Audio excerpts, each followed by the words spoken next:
Let's roll. Sport Trade Sunday, the Sunday night wrap has begun. As we pick up the pieces following another marathon Saturday night spectacular.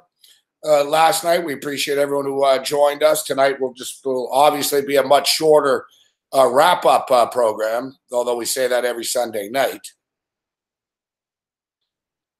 But yeah, another great show last night. Sonny Vega was with us, big man on campus. Last night was like it was like a marathon. Different, we had football, we had throwdowns, we had a lot of alcohol. So these Saturday night shows, man, it's like a flashback to last summer. And next Saturday is going to be fucking chaos again, as we're going to go to the Toronto Argonaut game.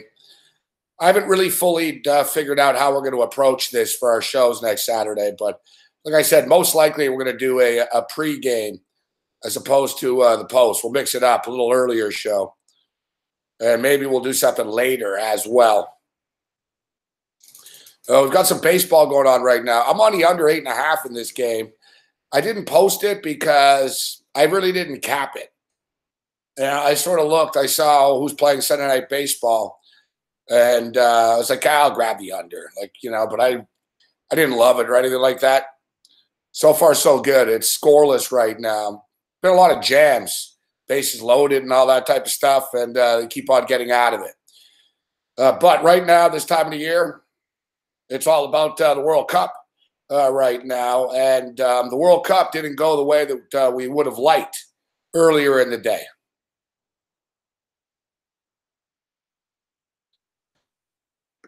Although, you know what? We've had a lot of good picks in the World Cup, actually. So we didn't get killed because our other picks were good, but Germany losing really didn't do us any favors, man. I lost like 3 fucking parlays because of Germany losing. And we have a lot of future parlays. Every single one of them has Germany advancing. Like, we're fucked. If Germany doesn't advance, we're fucked. So, in other words, suddenly, the Germany-Sweden game on Saturday is fucking massive for us. We're talking about thousands of dollars in parlays here with Germany attached to them.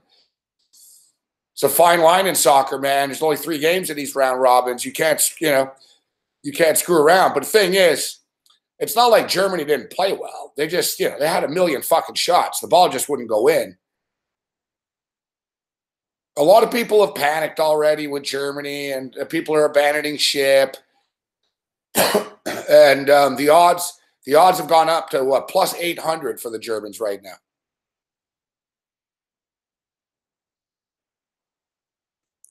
What's up, Pittsburgh Brew?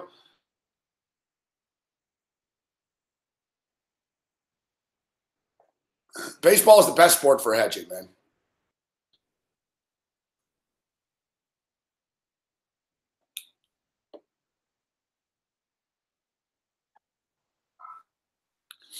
Germany weren't aggressive enough. They were a little too flashy. I think they thought that they were just going to show up and they were going to roll, which is very un-German-like. Listen, number one, that bet that I fucking gave everyone, Mexico to win the fucking CONCACAF, that's going to happen. They already have 3 points. So that prop's going to hit. But Germany just have to get sort of, back to basics. Just get back to basics. Don't try to be so fucking creative and cute and shit. Just get back to basics. They'll be fine. I'm not happy about this. It sucks. I wish we didn't have to wait till Saturday.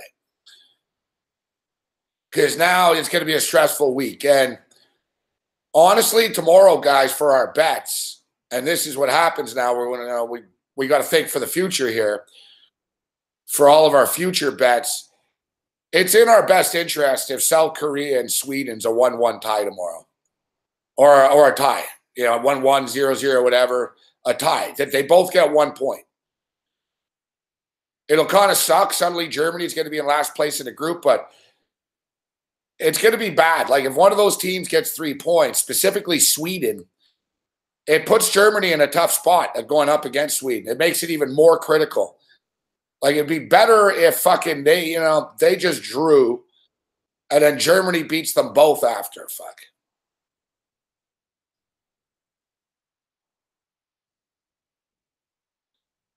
Yeah, the Serbia and the under we gave you.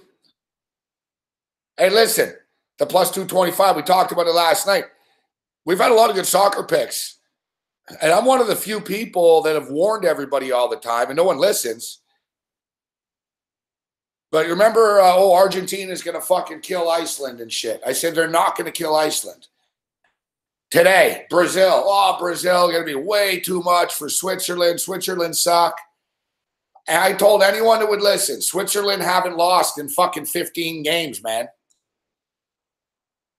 And they don't play shitty teams. Like they're fucking Switzerland are disciplined and fucking fit.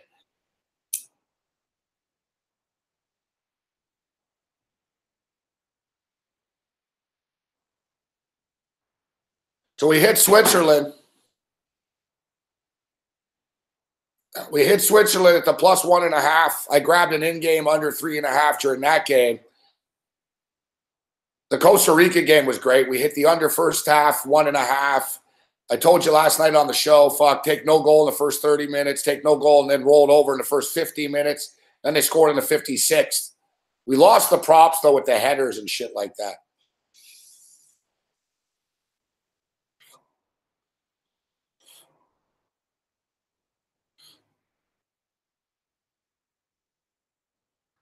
I've had better weekends. I've had worse weekends as well.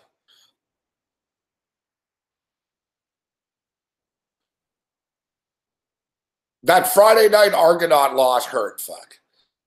Like I had to climb back from nothing basically after that. And I did. And I've sort of been battling. Like I said, if Germany wins today, yeah, I'm fucking doing pretty good right now. But it was a setback, Germany. It was frustrating. Going into the Brazil game, I was pissed off. So I would have put more. I would have put more on Switzerland plus 1.5, but whatever. My big concern wasn't really so much for the bets during the day. Most of our money is involved in this group future shit.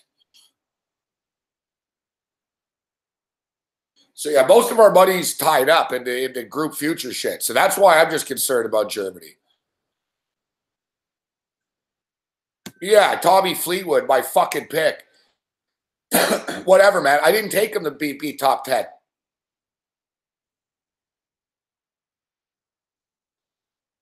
I didn't take him to be top 10 because I was like, fuck, I don't really give a shit about the plus 350. I wish I would have.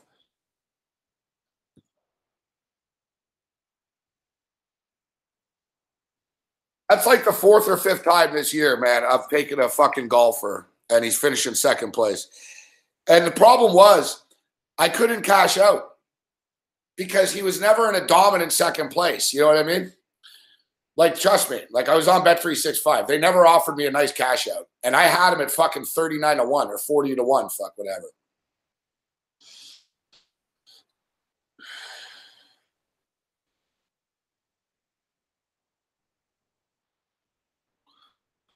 Well, we've been in soccer mode. We'll get to we'll get back to the games tomorrow morning's games and shit in a second, but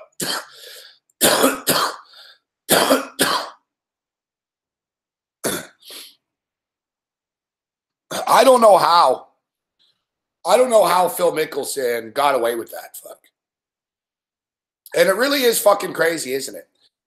It's amazing how we're ahead of the curve all the time. I was just talking about golf cheating. And I just was talking about Phil Mickelson. You know, I remember, I don't know if you listen to the radio show during the week, but I know some of you did.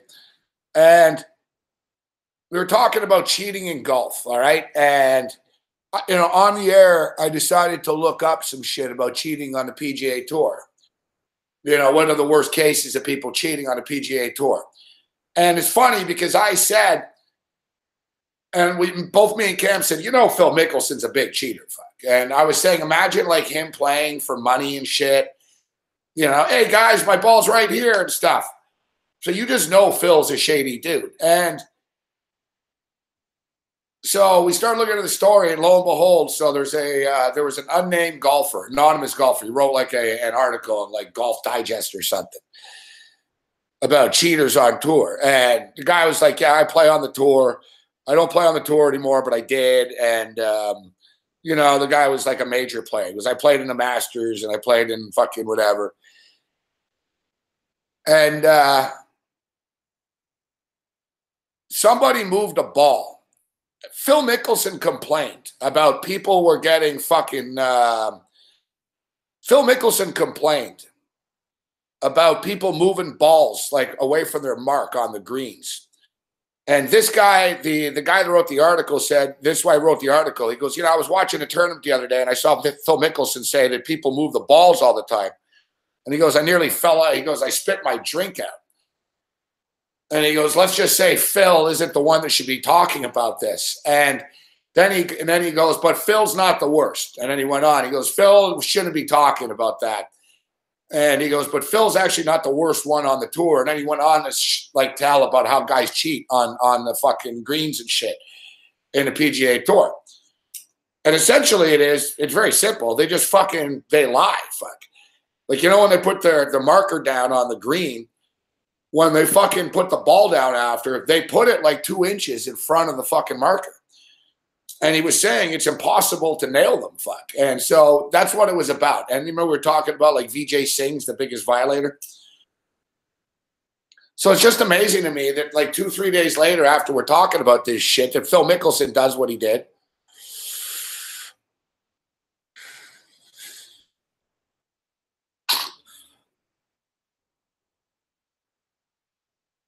No, I saw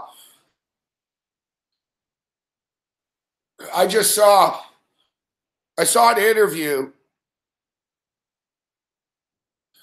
I saw an interview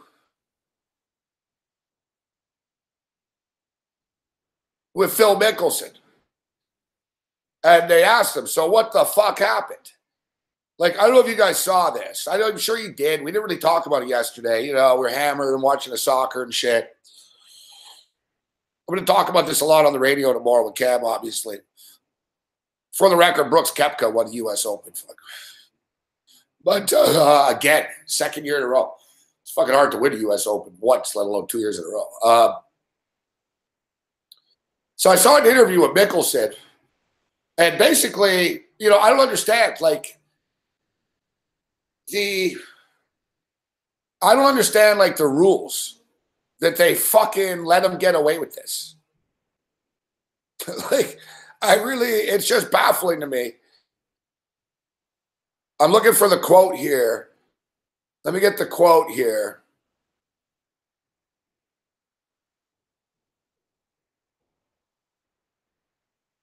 In which they stated that he didn't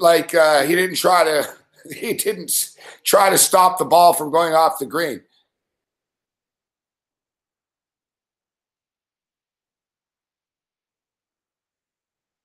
So it's Rule 14.5. A player must not stroke a ball at his ball while it is moving.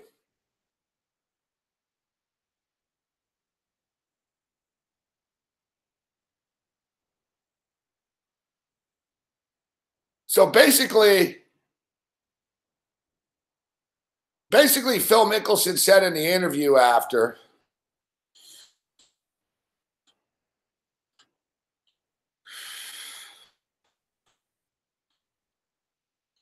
Phil Mickelson, he's not apologetic.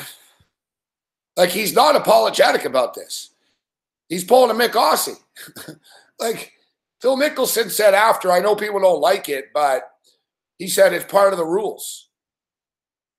And he said, I've thought about doing it before.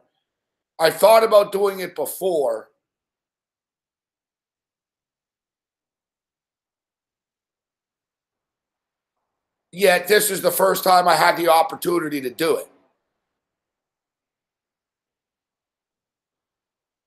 No. The thing is, it's a 2-stroke penalty if you like hit the ball accidentally. You know what I mean? You know, like when fucking dudes, like, you know, they hit the ball, it's like tough shit. That's a penalty, fuck. Like if you touched it or whatever. He didn't do that. He stopped the ball. He claims he didn't stop the ball from going off the green. Like what he did is fucking Bush League shit.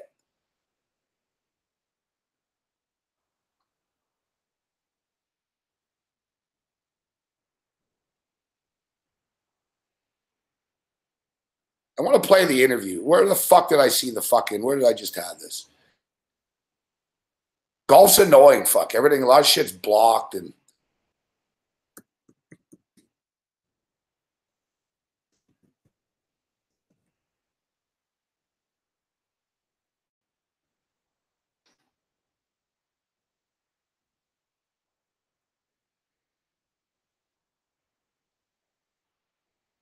this is great.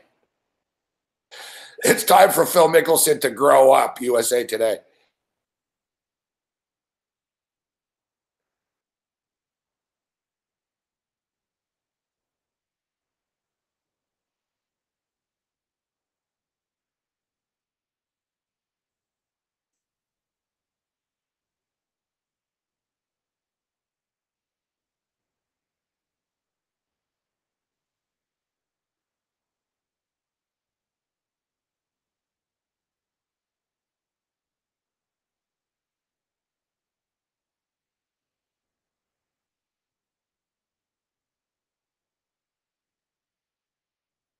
Holy fuck, the internet's getting annoying, man.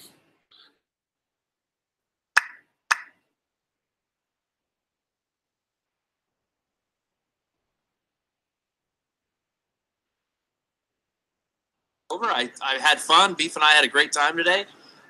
People here have been tremendous. I mean, I wouldn't say that I was. I wouldn't. I mean, I'm not playing as well as I would like, but I don't feel like it was frustration that crept over. I had fun. Beef and I had a great time today. People here have been tremendous. I mean, they've made my birthday very special, and I'm very appreciative of that, as well as coming here for 2 decades. I mean, the people here are just incredible. I just took 2 shots and moved on because I didn't want to keep hitting it back and forth. That's all there is to it. You said you couldn't help but laugh. Yeah, but he says, "Oh, I just took the 2 strokes. I didn't want to hit it back." That's golf, bro. Like, dude, he should have been kicked out. You didn't hit a moving ball. You stopped the ball from going off the green. Like, if me or Cam or anyone did this at our fucking golf tournament last year, we would have been, hey, bro, you can't do that. Right? You know what I mean? That's like weekend, like when you're not keeping score shit. You're in the U.S. fucking Open, and you just hit it back. And he's like, I don't know. Let's see what the big deal is. And I'm having fun out there. I mean, it's a challenge you never see, and like I say, I could have been going back. I'd still be out there potentially.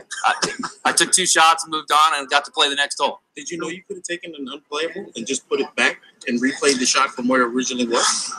I don't think that was a great option.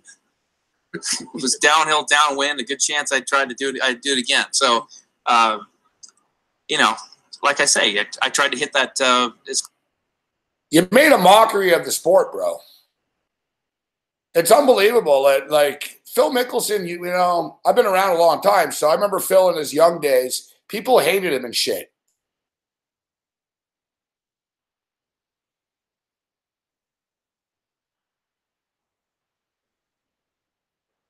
People hated him, yet he's gotten some goodwill over the last couple of years. He's become more likable, but like this is one of these things where it's that bad that he's going to be known for this forever.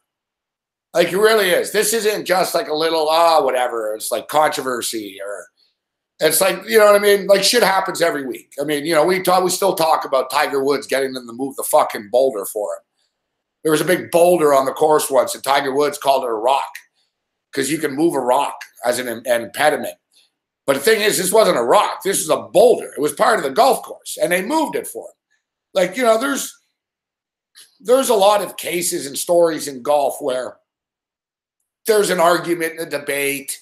You know, it all started, we talked about this the other day, it all started because I watched, it was when fucking It was Dustin Johnson. Dustin Johnson put the ball in the fucking rough, and the fucking stupid cameraman stepped on it. Fuck.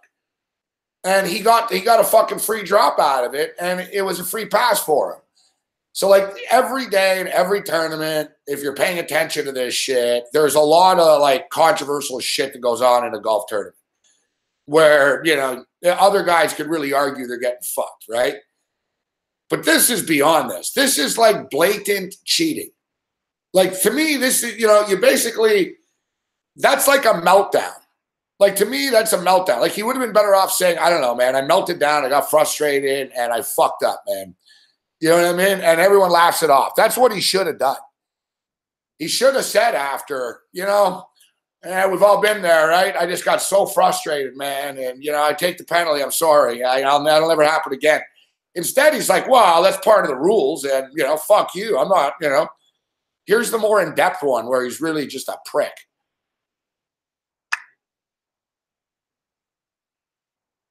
Shot penalty, and at that time, I just like he's acting like it's not a big deal.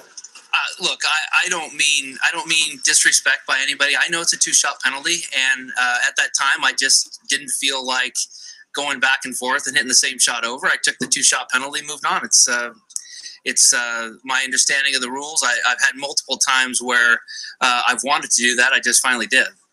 Did you think the ball was going to roll off the green when you hit it? No question. It was going to go down into the same spot behind the bunker. It wasn't going to have a shot. And I don't know if I would have been able to save a shot or whatnot, but I know it's a 2-shot penalty, hitting a moving ball. I tried to hit as close to the hole as I could to make the next one. And you didn't hit a moving you ball. Take the 2 shots, you move on. Does it show disrespect to the championship? It's certainly not meant that way. It's meant to, take advantage of the rules as best as you can. And in that situation, it was just going. I was just going back and forth, and I'd gladly take the 2 shots over continuing that display. You're really admired around this golfing world, especially here at the U.S. Open. What do you say to those people that love you so much, follow you? Do you regret what you've done? I've had an awesome day. The people here have been incredible. It's been, singing happy birthdays, wishing happy birthdays. The people here have made coming here over the decades an awesome experience. And I had, it's a fun birthday. I don't mean it in any disrespect. And if that's the way people took it, I apologize to them, but that's not the way it was taken. I took the 2-shot penalty, moved on, and there's not much more to. Yeah, I lost a lot of respect for Phil Mickelson.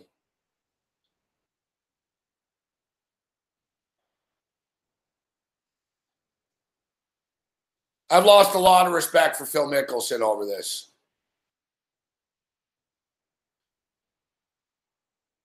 This isn't, like I said, he's acting like, oh, I took the 2-stroke penalty. There's no big deal. Like, no, dude, you didn't just, you know what I mean?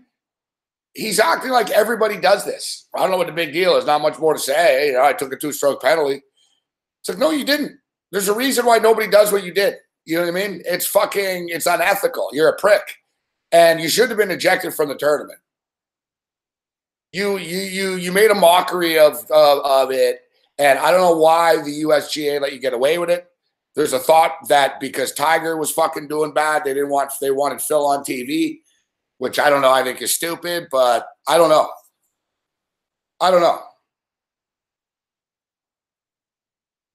Like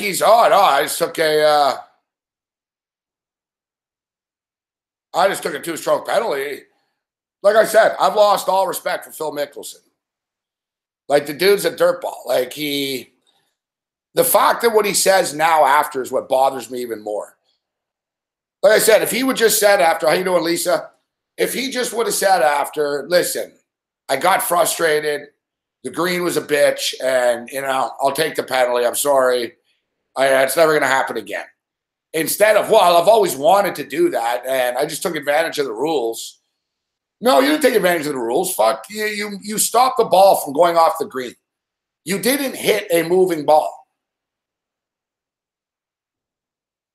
Like hitting a moving ball is sort of like, you know what I mean? Like, it's like you get a double clutch sort of, you'll putt it, and it's like, oh, shit.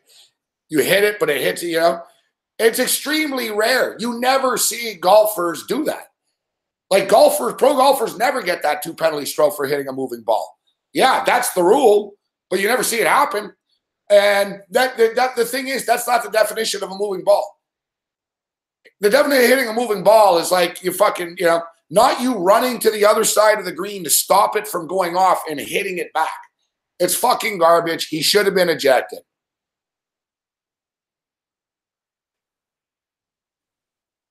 And he's such a fucking, I know why people don't like him now. And I've always defended him, but what's up, old man? Exactly. He's just a dirtball. When he's like, well, I hit a moving ball. It's 2 strokes. It's normal. And he's just totally discounting the fact that you ran 10 feet to stop a ball from going off the green and you hit it back. That's not hitting a moving ball. Like, that's fucking disqualification, or at least, hey, you know what I mean? That's major penalty type shit here. Not 2 strokes, fuck. Yeah, it was mini golf shit.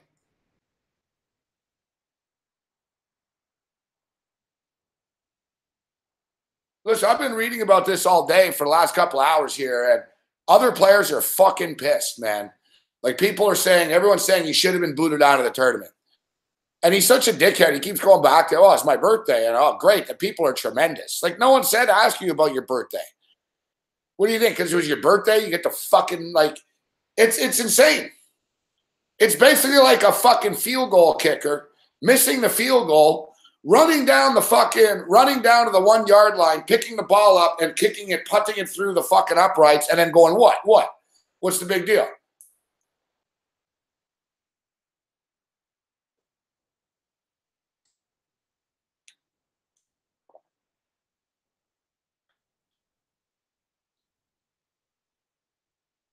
I don't know. I'm sure there's some dickheads out there that think,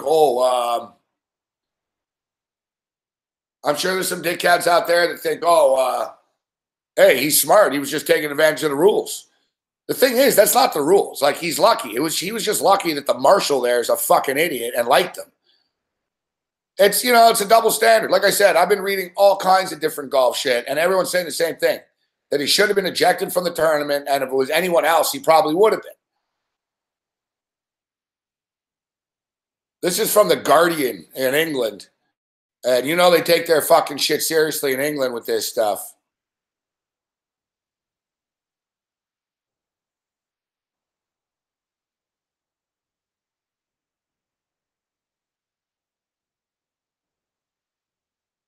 Clearly, this guy's not impressed. This is from the Guardian guy who's covering the event. He just wrote this. Perhaps New York golf fans are not a particular valid barometer. A day after players, most notably Ian Poulter, were verbally abused when going about their U.S. Open business, Phil Mickelson stood with arms aloft, hold out for par on the 13th green. Well, the masses roared, "You're the man, Phil." Well, quite. The rest of us rolled our eyes. The United States Golf Association is acutely aware of Mickelson's lauded status in the eyes of the public in highly significant contests. The USGA, fighting an apparently losing battle to win over hearts and minds, cannot well disqualify a golfing sweetheart from the only major he's not yet won, on his birthday, no less. Immediately before Father's Day, no chance. We'll never know how the USGA would have reacted had Brian Harman or Sam Burns had just done the same thing. His antics on the 13th were a deliberate breaching of golf's rules.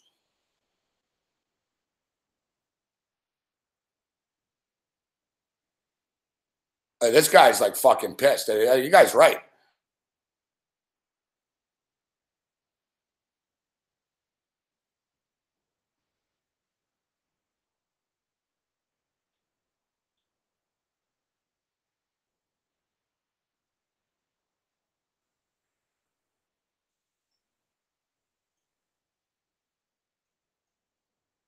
Well, whatever. Hey, listen. He did it. It is what it is.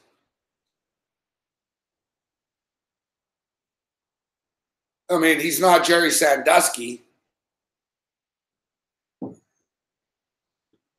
I'm not saying that he's suddenly the worst human being in the world, but I've lost respect for him as a golfer.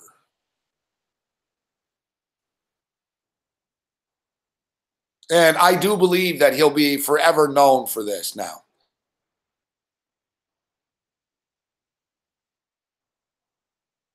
I do believe that he'll be forever known for this. Like I remember him now for this more. Like, this is it.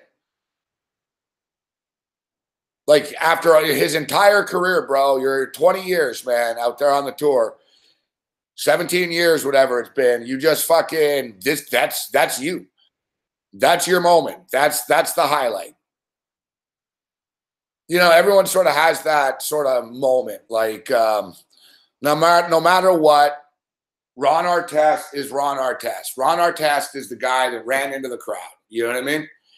There's certain staples and iconic sports moments or actions that, you know, Chris Childs, the NBA player. Chris Childs is forever known as the guy that slapped Kobe Bryant in the face. You know, you'd forget about everything else these guys did. Exactly. Zidane in the headbutt. You know what I mean? It's that one moment that people can say, oh, Phil Mickelson won fucking 6 majors or 3 masters and blah, blah, blah. It's like, no, man. Yeah. Remember the time Phil Mickelson fucking cheated? Like, that's what it comes down to now.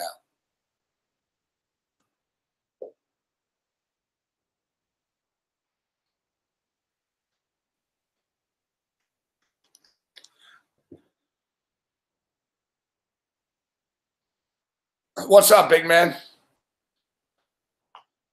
Thanks for coming on last night. Good times.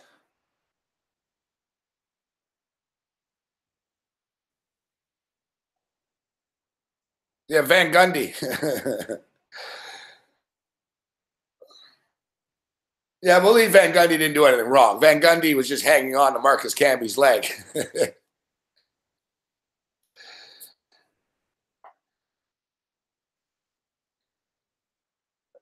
Yeah, exactly. Like Joe Niekro. Yeah, Joe Niekro. Yeah, you're a Hall of Famer. It's like, yeah, you were a cheater. You know what I mean? The thing is, like I said, Phil Mickelson used to always, he's never been very popular with other players. Like he used to religiously be voted the most unliked guy on the tour type thing. Like, you know, in the anonymous vote poll and all that. Like, nobody likes him. And fans do like him. And that was the thing. Golfers and that's the thing. I've always defended Mickelson. Like, golfers had always said that Mickelson's the biggest phony on the tour. Right? They're like, this guy's full of shit, man. He's all smiles with the fans and stuff, but he's really a fucking asshole in real life.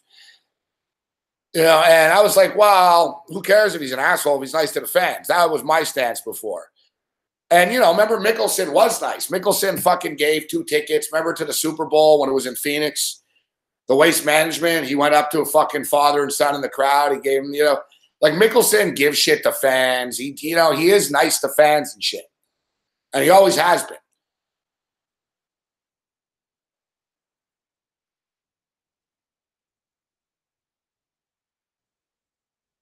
But let's be real, exactly. The whole Billy Walters shit, you know, Phil's a snake, man. You know what I mean? He's a snaky, shady fucking dude. You can see it in his face. It is what it is.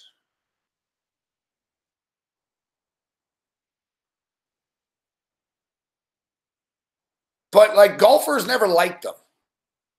You know, and the thing is, they seem to have come around. Like, Phil Mickelson's image, people weren't yelling, "You're the man, Phil," 10 years ago at this guy, 15 years ago. Like, they didn't like him. Like, people used to be cheering for Tiger to beat him. And he sort of rehabilitated it, but now it's just a reminder for anyone that didn't like Phil not to like Phil.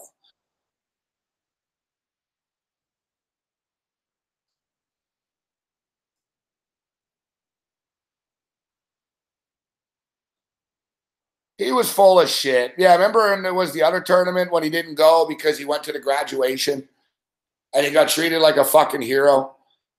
And the thing is, the course that they were playing at, he was terrible, and he knew he wasn't going to win there anyways.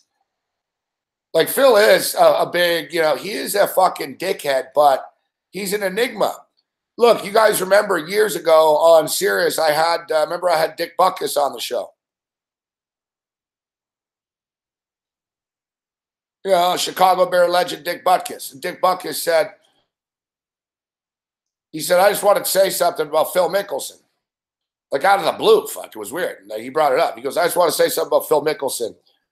And Dick Butkus, he goes, I don't know Phil Mickelson. He goes, I've never met Phil Mickelson.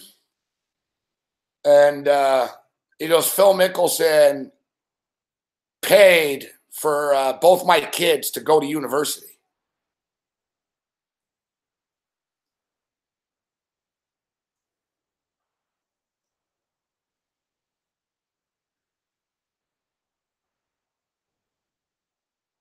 Yeah, Dick Butkus said he doesn't know him. He didn't know him, never met him before in his life.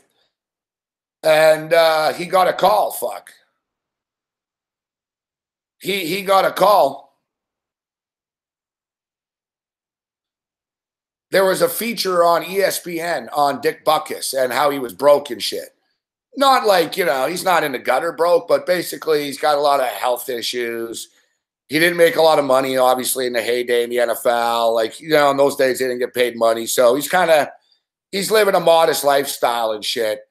And Butkus was stating, everything I have, goes to my kids and, for university or his grandkid or whatever. And Phil Mickelson fucking saw the story on TV and fucking contacted him and said, yeah, I'm a Bears fan. I was a Bears fan before. And he said, you're one of my idols. Fuck, and he said, yeah, whatever school you want to go to, your kids go to, fuck, I got it. So Phil Mickelson does things like that. You know what I mean? Like, he does nice things for people, Phil, but then he'll do shady ass fucking shit and he'll get involved with weird fucking deals with Billy Walters and shit like that, right? And he'll do what he did today. He'll cheat. No, I guess he got paid in Miller Lite, less filling. Tastes great. Less filling. Those ads were the best, fuck. Man, I was going to double up on my bet at 8.5 before. Still scoreless now in the 5th inning. Now I feel bad I didn't tell you guys about it. But like I said, I didn't cap it, fuck, all right? I didn't even know who was fucking playing. Shit. It's fucking papers, man. It's fucking glue.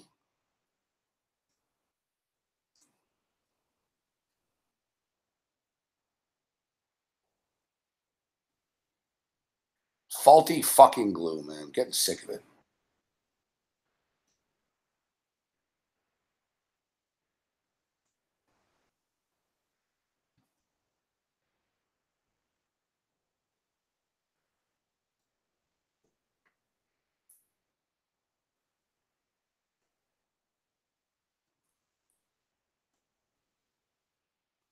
Yep, so the World Cup is off and running. And, man, it's fucking been crazy, hasn't it?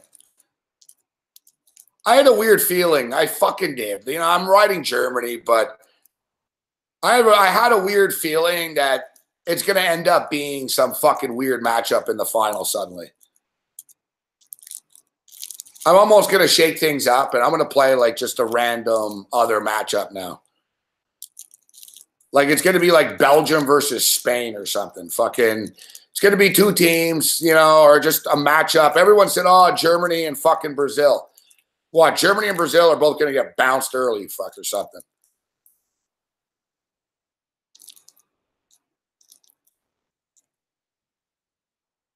But a lot of the big teams, man, have been pretty shaky. Germany, Argentina, Spain blew the late lead. Like, we go down the list, fuck. Germany losing. Give me 1 second.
I like what you're saying there, old man. So Spain lost the first game in 2010, won the tournament. Italy and Argentina, exactly.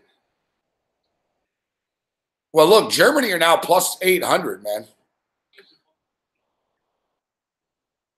Oh, we got some College World Series action going on. Texas Tech and Florida. I would like Florida, but it's minus 240.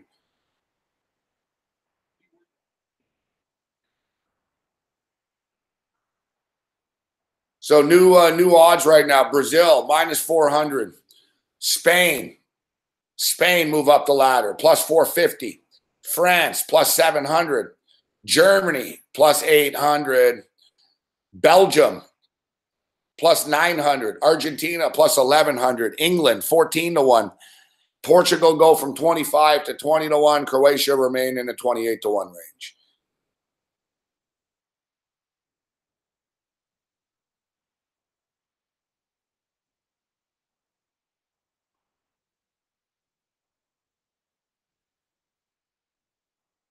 Now, as far as the groups are concerned,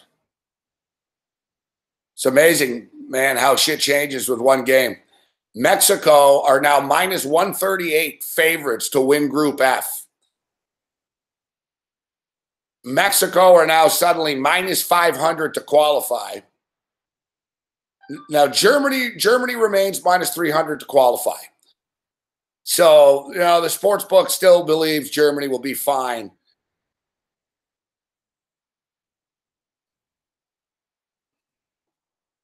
I'm not going to overreact over one game.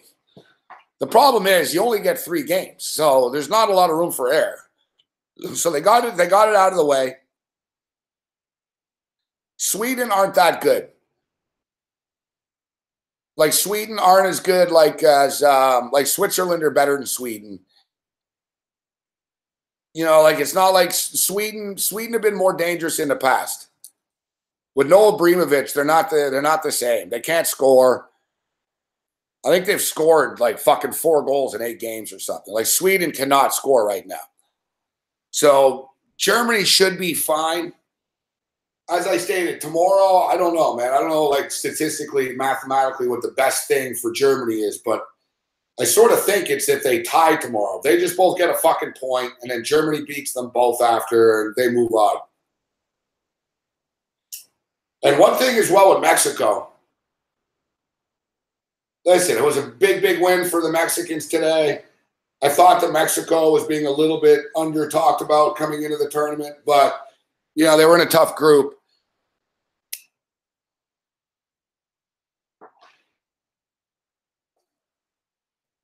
But I was going to say the thing with Mexico is Mexico can underachieve like now. You know what I mean? Like that's a very Mexican thing to do. They could beat Germany and then, oh, fuck, they lost to South Korea. You know what I mean? Like Mexico's not like fucking any lock to fucking keep winning.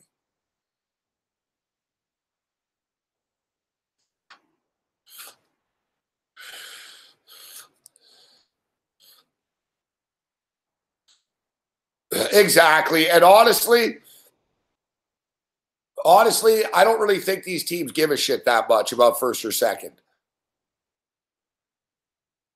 Like, honestly, what difference does it make? Like, either way, you're playing someone tough. Like, look at Brazil. Brazil and Belgium are both expected to win their groups, right? They would face each other. Like, where's the reward in that? Where's the reward in that? Like, you know, sometimes you might be better off fucking, you know, if you get an easier matchup somehow. So, to me, winning the group isn't a big deal as far as winning the tournament is concerned. Once you get to the fucking quarterfinals and the Sweet 16, the group of 16 stage, there's no easy path anyways. I mean, as it was, Germany would have played England, fuck. If England finished in second and Germany was in first. So I guess it gets little switched up now. So Germany will face Brazil. All right. That's if Brazil comes in first. Which they will, but all right. So Germany will now face Brazil.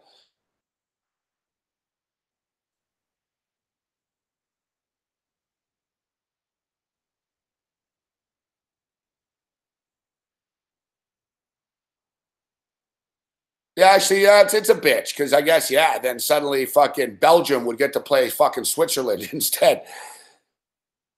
It's not easy. But you see what I'm saying? Like, if you're Brazil, like, what are the good options? Well, you get Belgium or you get, you know. I don't know, though. I'm not going to start freaking out about who's playing who after one fucking game, man.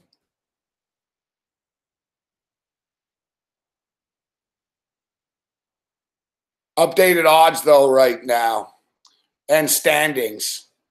So Russia are tied for Russia are in first place. They both have a win, but technically Russia are in first place because they've got a plus goal differential of 5. Uruguay have a differential of 1. Egypt and Saudi Arabia. Saudi Arabia are screwed. They're -5. That's another good thing for Germany, too. It's not like they collapsed and, oh, shit, they lost 3-0 or something. Like, they're -1 goal differential now. It's not a major issue here. The Iranians, hard to believe. You look at the standings, there's Iran ahead of Portugal and Spain.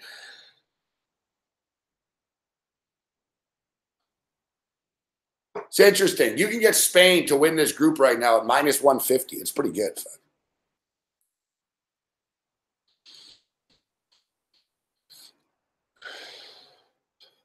I actually like that. Which team? So look, Portugal and Spain are dead even. They're dead even. Now they both have to play Morocco and Iran. Which team? But like, so now it comes down to goal differential. Who's going to win by more against fucking Morocco and Iran? Portugal or Spain? I think Spain. Spain should have beaten Portugal. Portugal got lucky. Let's be real. Ronaldo and the free kick was a fucking thing of beauty. That was like an awesome kick. They got a penalty kick.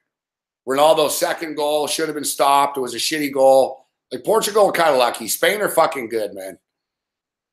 I think Spain to me are suddenly looking like the best team, in my opinion, from what I've seen. even though they gave up 3 goals. Like, there weren't defensive breakdowns to 3 goals. You know, yeah, I guess you could say it was, you know, the penalty kick. They fucked up, but I think Spain to win this group at minus 150 is not a bad bet.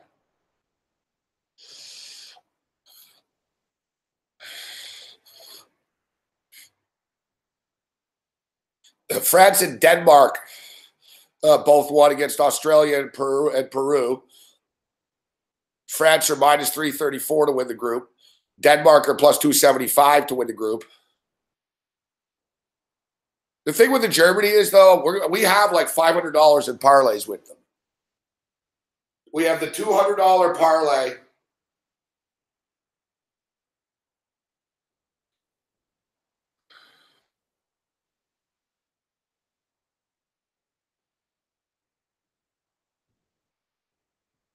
Fuck yeah. We have the $200 parlay at 7-1 with Germany to win the group. And we have another $200 parlay here with Brazil and Germany to win the fucking group. After that, at least everything's just qualification. So I'm still hoping we can win the group, but still scoreless in the baseball game. We're in the 5th inning now.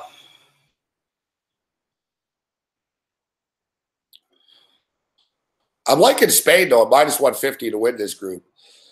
You don't have to wait that long either.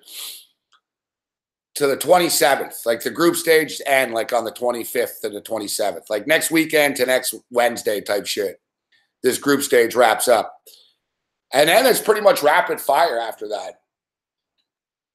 You know, now there's a lot of, you know, they got to stretch it out a bit. So, and, you know, the thing is, they've got to give the teams times to get to the other cities and shit, right? So, like, Germany played today. They don't play again until Saturday.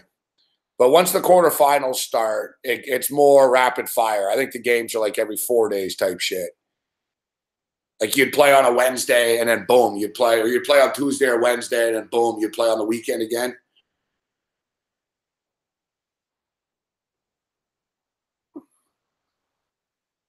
So you don't have to wait that long. I like that, but I'm going to play this future. Spain to win Group B, minus 150.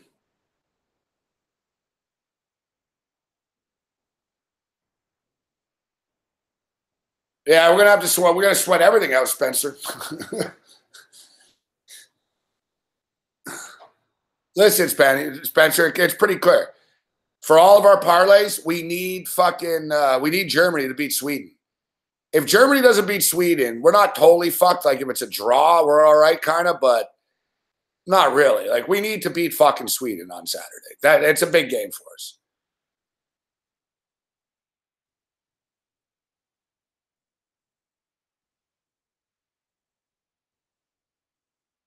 I like Spain, though, to win that group now at minus 150. Group D right now, Croatia at minus 120 to win the group. Argentina plus 125.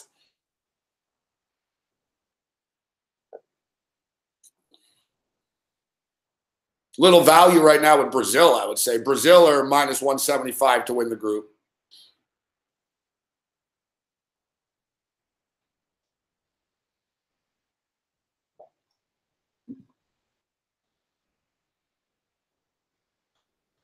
Problem with soccer is there's not a lot of room for error, right? So, like, even these best teams like Germany and Brazil and shit, you know, they hit a crossbar here, you know, bad goal allowed there. Next thing you know, they're fucked. Like, that's the thing with soccer. There's not a lot of room for error, man.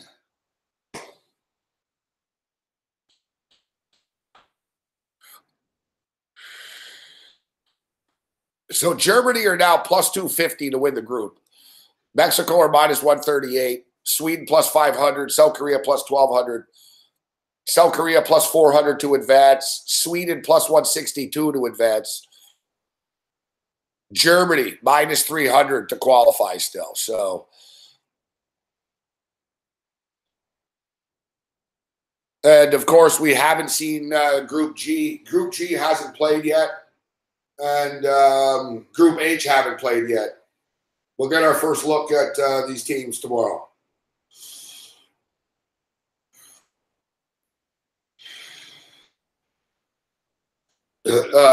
Tuesday and Wednesday as well.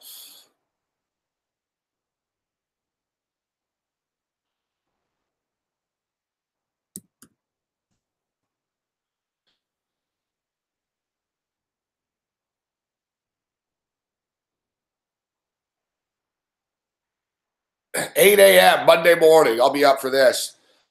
I'm not drunk tonight. So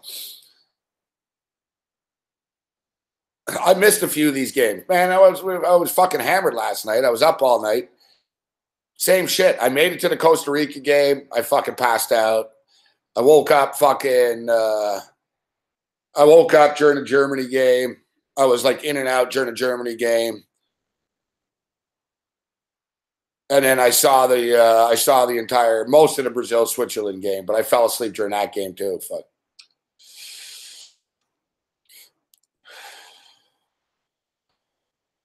I was pretty hungover earlier today. I was sweating the booze out.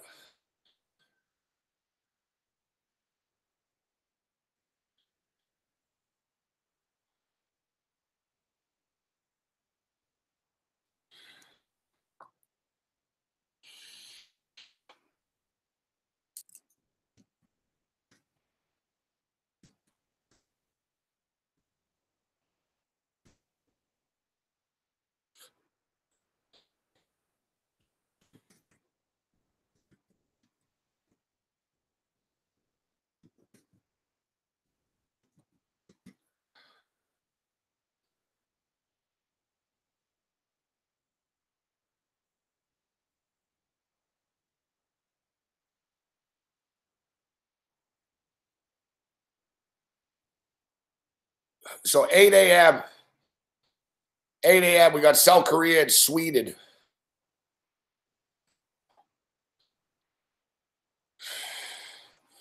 Sweden plus 110. South Korea plus 333. Draw plus 210. Over under 2.5. Minus 225 to the under.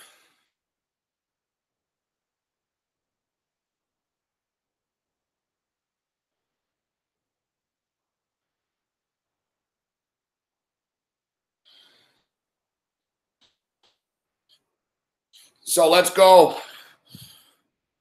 Let's run through the games now, Pittsburgh Brew. Let's hit it. I think the best bet in this game tomorrow is under 2.5. Listen, it's like the Costa Rica game today. Yeah, it was minus 211, and then it went up to 225, but it was never in doubt. And you can play the -2 if you want. Don't play the half. Go 2 under, if you want it. But we talked about it, man. Sweden can't score. And South Korea are defensive too. South Korea are fundamentally a sound team. South Korea are very experienced. They're older dudes. They were in the World Cup last time. I didn't realize this is their 9th straight World Cup, for fuck's sakes. The South Koreans. So they're not phased. They've been in the World Cup a lot. They've got guys that they play in the EPL a bit, a few dudes. They've got guys, that they're not overwhelmed or anything, the South Koreans. So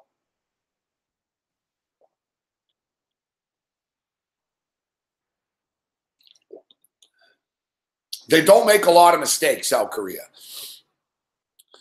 And Sweden are a lot like Denmark and Switzerland, like these, the Nordic Viking countries. They're all the same, man. They're big dudes. They're physical. They play good defense. They challenge. They tackle. You know what I mean? Like it's going to be a physical, fucking tough grinder tomorrow. Like I think 1 goal wins the game type thing. It could be 1-0. It could be 1-1. I doubt it gets to 2-1.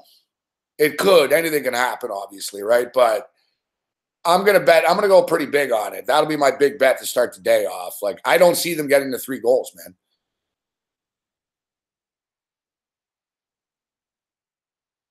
Johnny Florenza. What's up, Johnny? Welcome to Patreon. Welcome aboard, Johnny. Yeah, I don't see 3 goals in this game. I'm thinking draw. I'm thinking fucking 0-0, 1-1. You guys are thinking Sweden 1-0.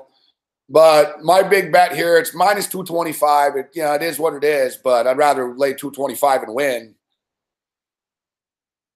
I'm thinking draw plus 210.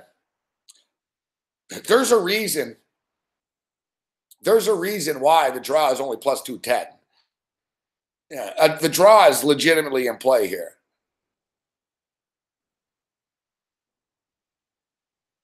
Yeah, I'm gonna bet under, and I'm gonna go draw. 0-0, 1-1. Draw plus 210 and under 225. And if you want to go correlated, result and total, it's plus 225. Draw and under is plus 225. Sweden and under is plus 250. Interesting. Look at the odds. That's very curious. So they basically think that a draw and an under is, look, that's what this book thinks. That's what they think is going to happen. That's what they're willing to pay the least for. Sweden and over 2.5 is plus 330. Sweden and under 2.5 is plus 250. Draw and over 2.5 is 20 to 1. Holy fuck. They think 2-2 is 20 to fucking 1. Draw and under 2.5 is plus 225. South Korea and over 2.5 is plus 800. South Korea and under 2.5 is plus 550. So look, out of the 6 possible results, the sportsbook feels as if though that the draw and the under is the highest probability of happening at plus 225. I like to see that, considering that's what I like, the draw and the under. I mean, that's what you have to look at. What are they paying the least odds? So obviously, if they're paying the least odds for that, that's what they think is going to happen.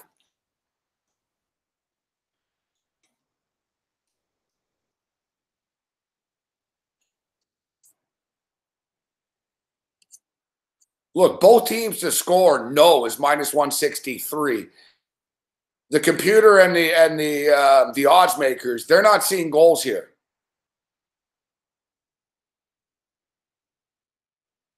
Thanks, big man. You like the Puma? I think it's like a Roger Federer or something like that.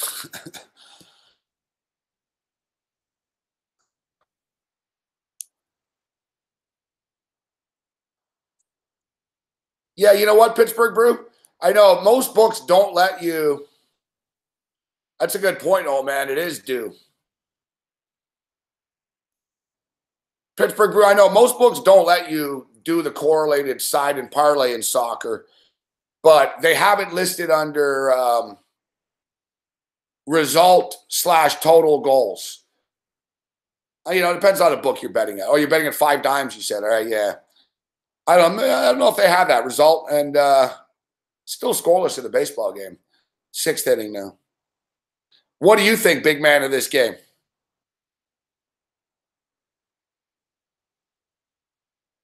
What's your pick, big man, for the early game here in the morning?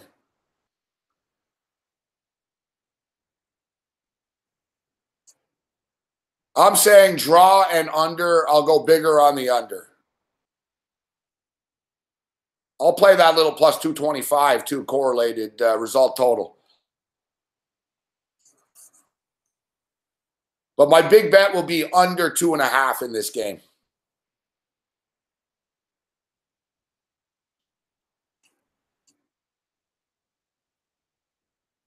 Well, big man was on last night. He can come on if he wants to, but I don't want to put any pressure on him.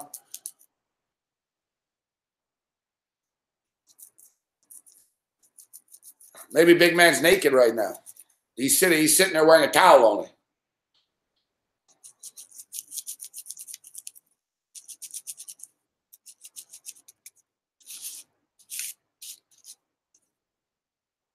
Yeah, let's get the day going with a let's get the day going with an under 2.5 in the morning. That's going to be my big bet. Just get the day going here. And you know what? Let's play. I'll show you over the link. Let's play like the no goal in the first 30 minutes and 50 minutes. Some of those props, if you like those too. I don't think there'll be goals.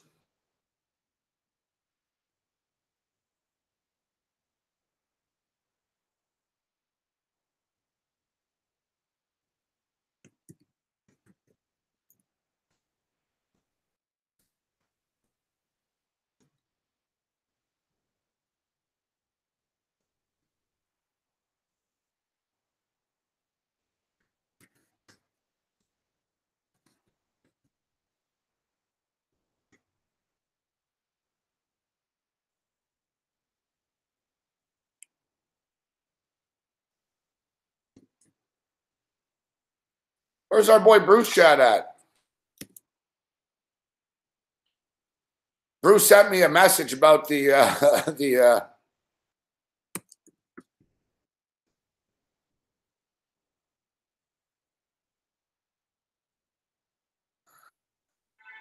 he sent me a message about the chick and the survey or whatever.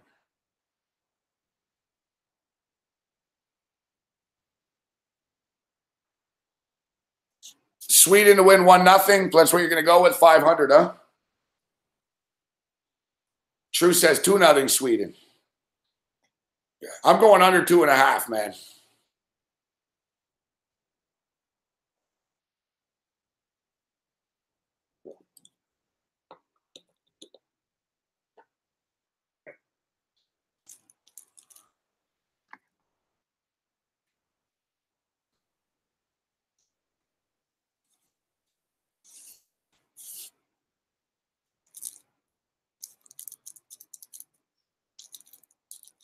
Man, that water went down fucking.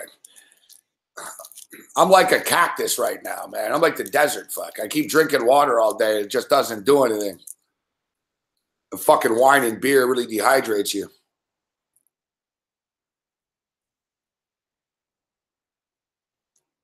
Let me get my Powerade.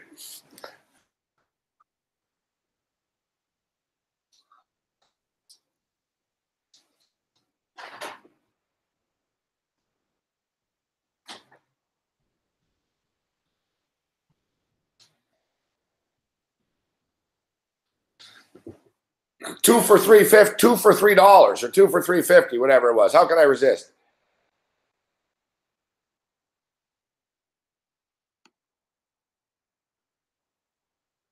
Big man's going to join us in a minute. We'll go run through these soccer games.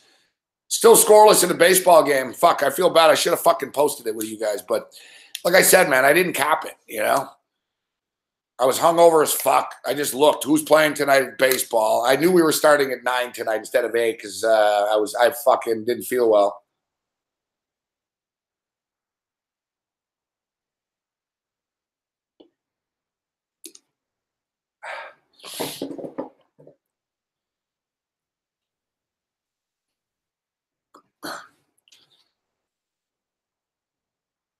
I prefer Gatorade to Powerade. I find this shit too sweet. But just that fucking shot of Powerade there really helped. You know, when you're hungover and you get that Gatorade or Powerade shot, it's like, oh fuck yeah.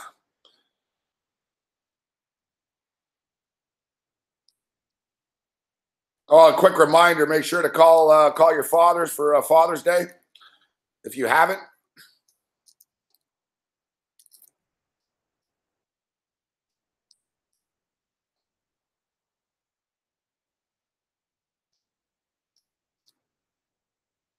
I have a blue one here. Oh man, I got a blue one too. The blueberry.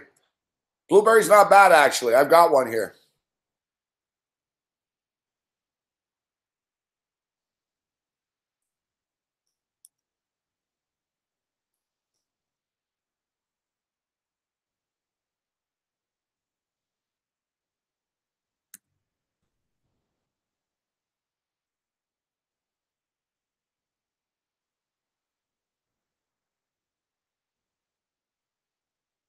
I was talking about Sweden, so here it is.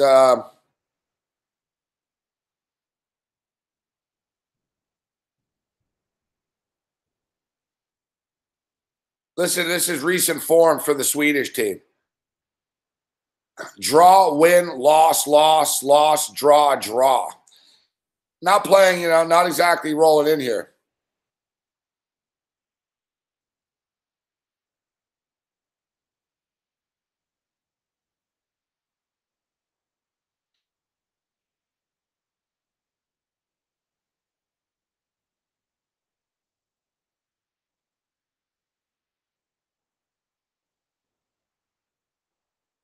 Sweden have not scored a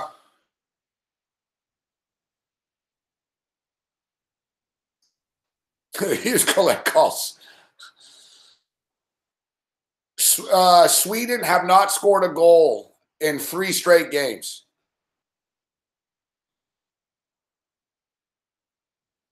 Like, Sweden can't score. Ibrahimovic, they're retired. He's from international play. They haven't scored in 3 full games. I just don't see goals in this game tomorrow. And South Korea aren't exactly a motherfucking offensive juggernaut either.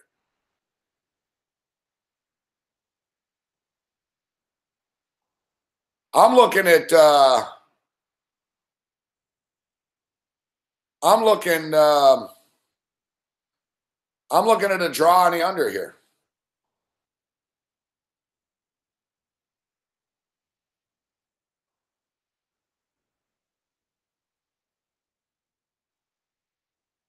Then after that, we've got Belgium and Panama at 11 a.m. Belgium and Panama. Belgium are like the biggest favorites that we've seen so far in the tournament. No one's been minus 600 in one game yet. Now, look, we've only had one blowout in the tournament, right? And that was Russia and Saudi Arabia. I mean, everyone sort of thought, oh, Brazil will fucking, and Germany, these big time sides will fucking fuck someone up soon.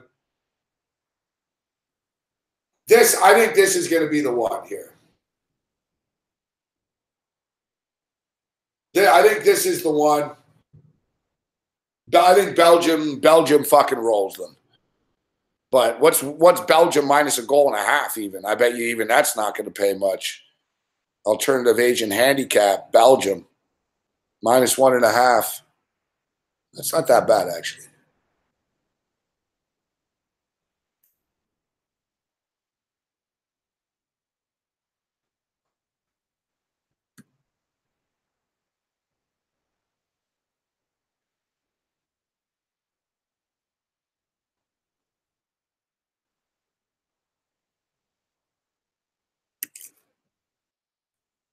Minus 160.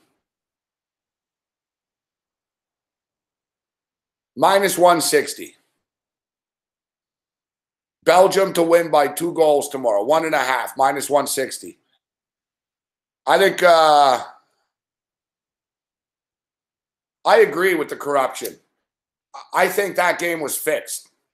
I think Saudi Arabia rolled over and gave up a bunch of goals because they know they can't advance anyways. And they made a deal with the Russians, fuck. And then you even had the head of Saudi Arabia sitting there with Putin watching the fucking game together.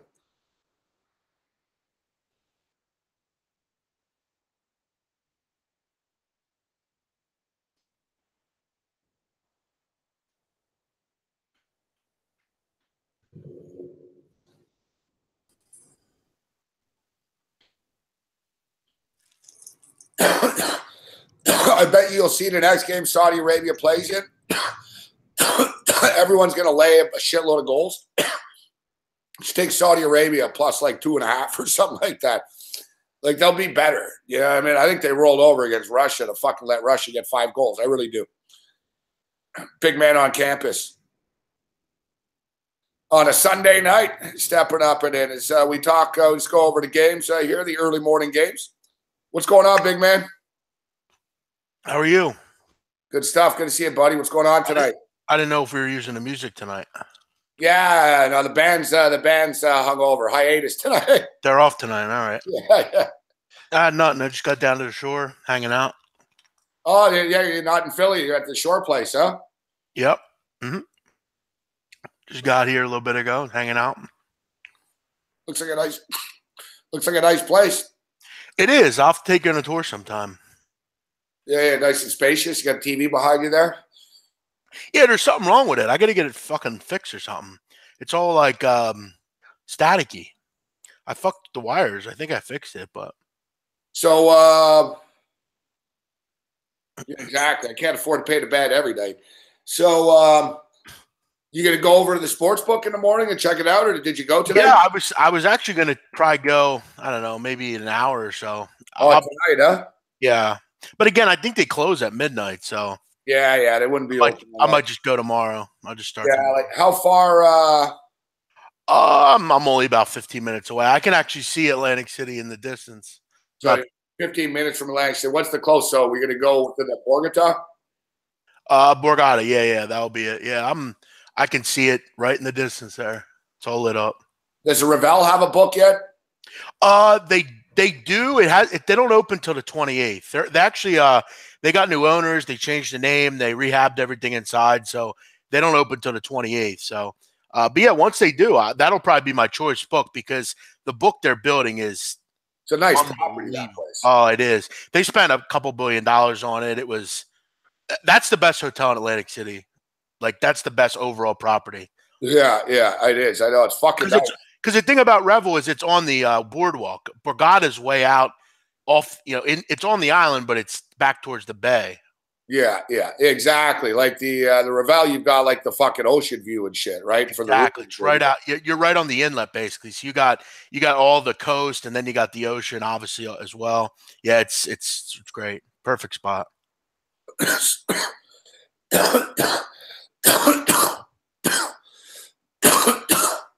Jazz, I know where Jazz is at. What's up, Brooks? I don't know where Jazz is at, but Jazz is trying to put together a trip to Colombia. A lot of guys are in, actually. Like the country? Yeah, for real. Wow. We were talking about Colombia being cool last night and going to go there and shit. And Jazz is on top of it. Fuck, he found this fucking place, Airbnb. It's like a fucking, it's like a private pool in the mountains and shit. Right. Over the top. And it's funny, like there's extras included. So essentially it's like extras means fucking girls and drugs. Cocaine, yeah. It's like whatever you need in Colombia, man, they're gonna hook you up. Right. But we're going. Like we're putting together a little party. It's funny, like it's kind of crazy. A bunch of fucking white dudes gonna be going to Colombia. Fuck. Who do you think's going? Kyle Hamburg is in. I know one person that won't be going. Donnie Rightside. Donnie's not going to Colombia. No way. I thought you were going to say Bruce Chad. No, Donnie just because he got his wife. No, Bruce Chad. Hey, I'd love to meet Bruce Chad. I don't think we'll ever show up, but Yeah, but Bruce Chad's absent tonight. We're concerned. Probably ate too much Domino's. Probably sick or something. But this would be my perfect group to go to Colombia. You, Jazz, Hamburg. I can't say Mick. Oh no, Mick will get us killed. Yeah. I don't know anyone really. Nate Brooks, I like him. He's cool. Here's let's see, T-Bone. Holy fuck, here it is. Yeah, Medellin. Medellin. Yeah, we're going to Medellin. Kyle Hamburg's all excited, fuck, because there's a Pablo Escobar museum. Oh yeah, I'd love to go to that too. Yeah, so he's like, oh yeah, we'll go to the museum. Fuck, like they're not for nothing. I'm not trying to be weird here at all. Please don't judge me, but I'm not saying I'd love to get captured by like guerrillas, like guerrilla warriors, warfare, but like I think that'd be kind of interesting. I don't know. You ever see that movie? You ever see that movie with Meg Ryan and Russell Crowe? He's like a hostage negotiator. Oh yeah. Meg Ryan's husband gets captured by like Colombian rebels, and he lives on this like in like captivity for like 100 days, and he gets rescued. Yeah, I hope we don't get fucking captured. I mean, it'd be fairly interesting. I don't know. Maybe not, but I'm of the belief. I'm of the belief that whatever's going to happen is going to happen. Exactly. It's like exactly like when, like last time I flew to Costa Rica, I actually took the Colombian airline, the national Colombian airline, and I flew into El Salvador. Not the most ideal way to go to Costa Rica. It's like, so you got me on the Colombian National Airline, and I fly into the most dangerous city in the world in San Salvador, and then I transfer to fucking Costa Rica. Okay. But then I embraced it. And the worst thing was funny, I decided to look up like Colombian Airlines just to see their track record. And I swear to God, big man, there was like 62 crashes. Oh, my, yeah. You know what I mean? August 9th, crashed in a side of mountain in Venezuela. Fucking shot down over Colombia. And it was all, and then I sort of, like you just said, I embraced it. I thought, if I'm going to die, it's pretty cool. You know what I mean? Mm-hmm. Like if people said, oh, fuck, Morency's gone. What happened? Well, fuck, he was going to fucking SBR and fucking plane crashed in the side of a mountain. And but the thing is, Gabe, those people like if you do get captured, you rarely get killed. Like they just want ransoms or something. We'd get along with the guys, I'd just be doing coke and watching soccer, I'd say, yeah, but whatever, man. Fuck it, I'm good. You keep me, But well, no, I was also get me some mota, give me some blow, cocoa. We'll watch some soccer here. I was watching this Locked Up Abroad recently, and there was this kid. He was a Colombian or something. And he traveled through this like mountain range through Panama into like Colombia, and he got captured. And they didn't kill him. They just like kind of negotiated his release. And I don't know. Oh yeah, El Salvador's dangerous. Like El Salvador, no, dude. Yes, El Salvador is one of the most dangerous cities in the fucking world, like without a doubt. Like it makes Compton seem like fucking Candyland, But no, listen, it's like anywhere, man. You walk down a bad part of Atlanta, you're gonna get fucked up. It's the wrong time of day. So exactly, there's no difference. Like, Colombia is much safer than it used to be. There's not guerrilla groups running around and shit. Like Paul Bovey, everyone I speak to, like that's how this all started. Like even a lot of the SBR guys down there in Costa Rica, a few of them have told me, if it was up to me, I'd move to Colombia. Like Colombia is like, it's like supposedly like paradise on fucking earth. Like Paul Bovey was he told me he was going to go to Colombia for a week. He ended up staying there for like a month this winter. Like he didn't want to leave type thing, I heard it's very nice. Oh, the women over the top, beautiful. Colombia. I think people just have that, it's drug capital of the world. Da, da, da, da. Yeah, well, that's it. They hear, oh my, Colombia, you're gonna get fucking beheaded or drugged. But there are parts of Mexico that are beautiful. Oh, dude, Mexico's great. There's certain spots that are pretty poor and bad, but I mean, that's every country you go to. No, it was like, dude, when we were in Costa Rica last time, man, I was fucking wasted. I was out with Matty Ice, and we were out on the street like at 3 a.m. type thing, walking around, going in and out of bars and shit. And there was no problems, but it was funny because once I wanted to turn down this street and to take a piss and smoke a joint, and Matty was like, no. I was like, man, we're good. He goes, dude. He goes, let's just not risk it. He goes, that's not a good little barrio in there, So I was like, all right. So we kept going. So like, hey, you just live and learn. But you should see here. I'll put the link in the chat here. I'll send you the link right now, big man, too. This place is unbelievable. We got college baseball on right now. Medellin VIP. Holy shit. Yeah, Medellin fucking VIP vacations. Hopefully it's not like a ransom kind of trip or something. Like they get us down there and then it's like, all right, get in the back of that van now. Yeah, you just said you wanted that. Well, yeah, I know. I mean, I would be cool with it, but I don't want you to be like scared. No, I'm all right. I just asked him, can I do my show? Hey, I got this computer here. You think I can sit in there? We'll be talking. We're captured, but don't worry, we're okay. Big man, what do you think? Let's talk some Colombia, Liga 1, Medellin, FC. And hey, after this we'll get to FC. and after this we'll get to NFL Week 7. Yeah, exactly. You got guys walking behind us with like guns and they got masks on. All right, look at this fucking place. Yeah, let me look here. Oh my God. Like I'm telling you, like it's like we're renting Pablo Escobar's place. It's like fucking probably is his ex place. It's like Scarface, Tony Montana. Okay, does the link work in the chat when I put it in for you guys? Yeah.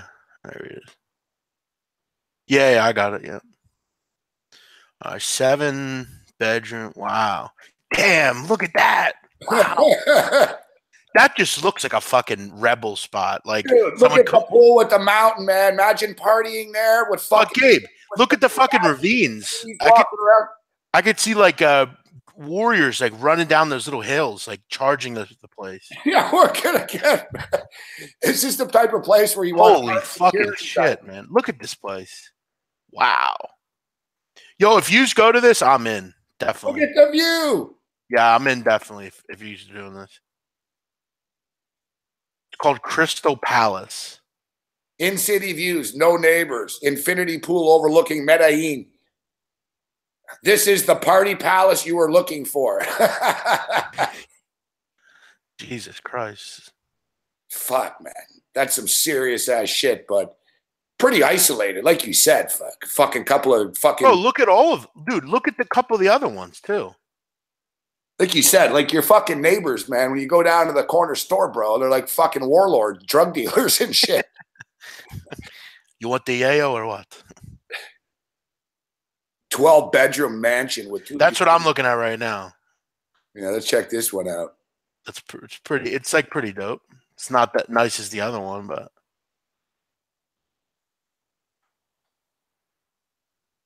So what do these people just rent this shit out? Oh, the Crystal Palace with infinity pool is the best one. I wonder if they have this in fucking Albania. Oh, I gotta look this up if see if I go buy my own crib. What's up, intermission? Damn, man, this is sick. All the boys are in. People are here it is, Jazz. I'm fucking serious. Wild card weekend. It's actually the anniversary of Sports Rage. Every year, January 6th is our next anniversary. So this will be the 17th anniversary. I'm fucking serious. Wild card weekend, Sports Rage anniversary, Colombia, 8 or 10 of us. I'm looking into it. We can get a place with a chef and everything. There's a chef that's in the fucking house with you, big man. You're kidding. No. I'm in for 100%. Yeah, we get a place with a chef and everything. Thursday to Monday morning. It'll only cost us like $400 to $500 each, with a lot of quote unquote extras included. And like I said, man, like extra, and imagine extras there, man. Holy shit. Over the top. Well, you know what I'll be doing with mine, Gabe? All right, Sonny Vega right away. I'm down. Dead serious. I'm interested. Kyle Hamburg, I'm in. T-Bone. You never met my boy T-Bone from Vegas. T-Bone, I'm down. Shell Dog from Los Angeles, I'm in. Chris Edge, I'm in. Everybody's in. Yeah, I know, everyone. It's funny. Jazz says Shell Dog. This gives you 7 months to get a passport. Oh, yeah. Yeah, so it's wild card weekend. Fuck. You know they got a satellite dish and TVs and shit at this. The only thing about that, I'll have to fucking find a way to have to go to SBR probably. They'll be like, well, if you're already coming down, why don't you come by? Oh, yeah, they're gonna be like fucking you're right next door. Like, oh yeah. You know what we should also do, and this is like I'm being honest, like with this. I mean, you'd probably have to spend a little money, but a private plane. What, a private plane to get there? Yeah, and come back. Oh fuck. That'd be dope, man. Can't be that much.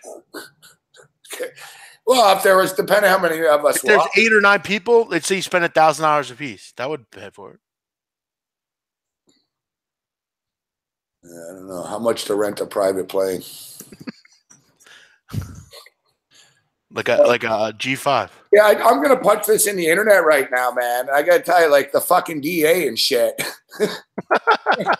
Like, who fucking punches in a computer search? How much to rent private plane to Medellin? I'm not even punching this in my computer. I am. I don't give a fuck. Yeah, if I travel out to the border and shit. They're gonna, yeah, can we see your computer? Sir? They're gonna be like, why are you asking to rent a private plane to go to Colombia?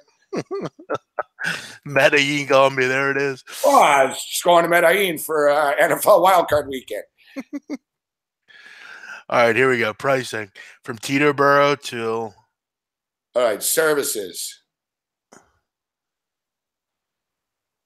All right, here's the services.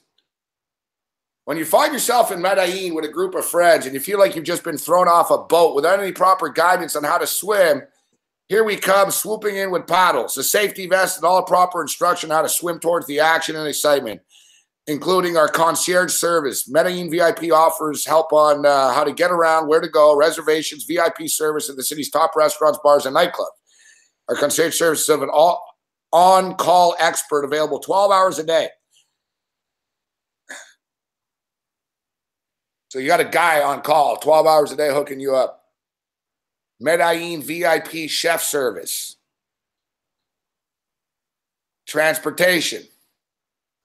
VIP pool parties.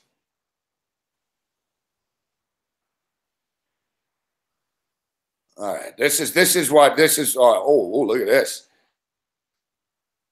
Medellin at home massages.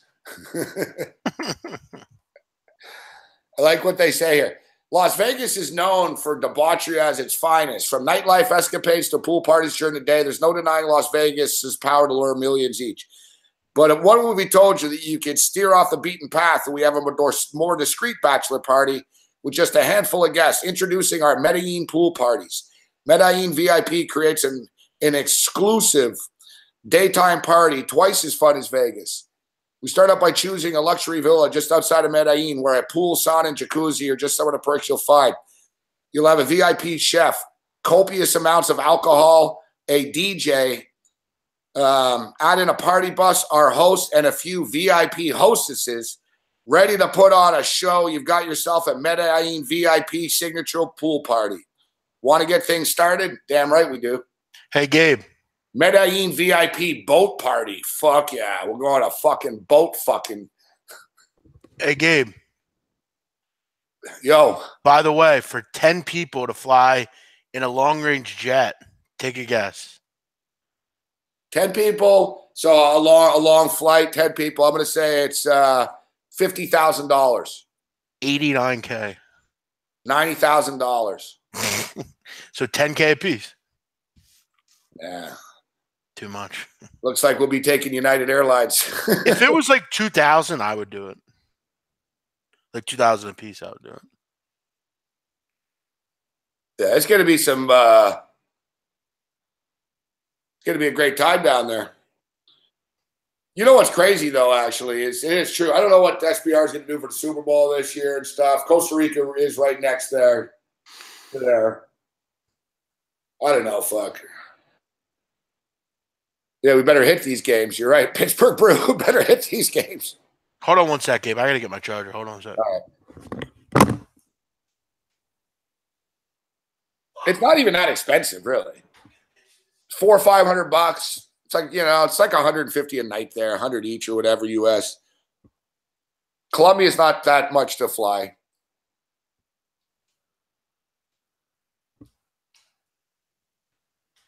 That's some serious ass shit.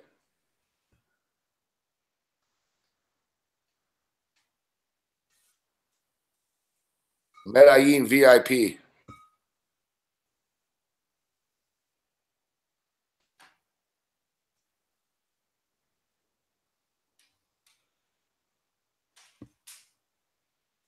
Yeah, I like going through a service like this too.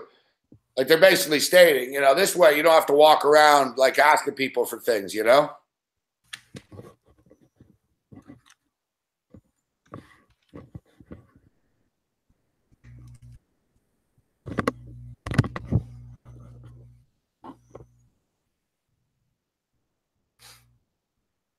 All right. Okay, so Korea and Sweden in the morning here, big man.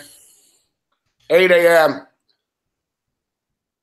Yeah, I'm looking. I feel this is a lot like that game this morning with Serbia and Costa Rica. Exactly. I think it'll be a 0-0 game, 50, 60th minute. I think Sweden can score a goal. I think they're okay up front. I was listening to what you were saying. They're not great, though. I would have loved to have seen Zlatan get one more shot with the national team, but they feel that they're good enough without him. South Korea's got one good player. He was really good with Tottenham this year, Heung-min Song. He's really good, but other than that, I don't think they'll score. I think the under is another good play here. We mentioned it last night. I think you'll right back to it tomorrow, but I think Sweden can get the job done. I think they'll score a goal. I think this has 1-0 written all over it. It does. It does. Really does. I understand that. I'm sort of leaning with a draw plus 210, but I get it. I think Sweden could win 1-0. Pittsburgh Brew was talking about Sweden. Correct score pick was plus 500. Sweden 1-0. I couldn't talk them out of that. I don't have a problem with it. I'm going to bet the under. That's the big bet for me in this one. All right. So you could go. If you really want to get technical with it, Sweden and the under correlated plus 250. Well, you could. You could go under 1.5. If you think there's just going to be one goal. Yeah, I think two even. Yeah. Yeah, I think that's a good one. Sweden under 2.5. That's the best price. 3.5. What a great price. Jesus Christ. Plus 250. What's Sweden to win 1-0? Because that would have came in today if you would have took that. Sweden to win 1-0 is plus 500. Wow.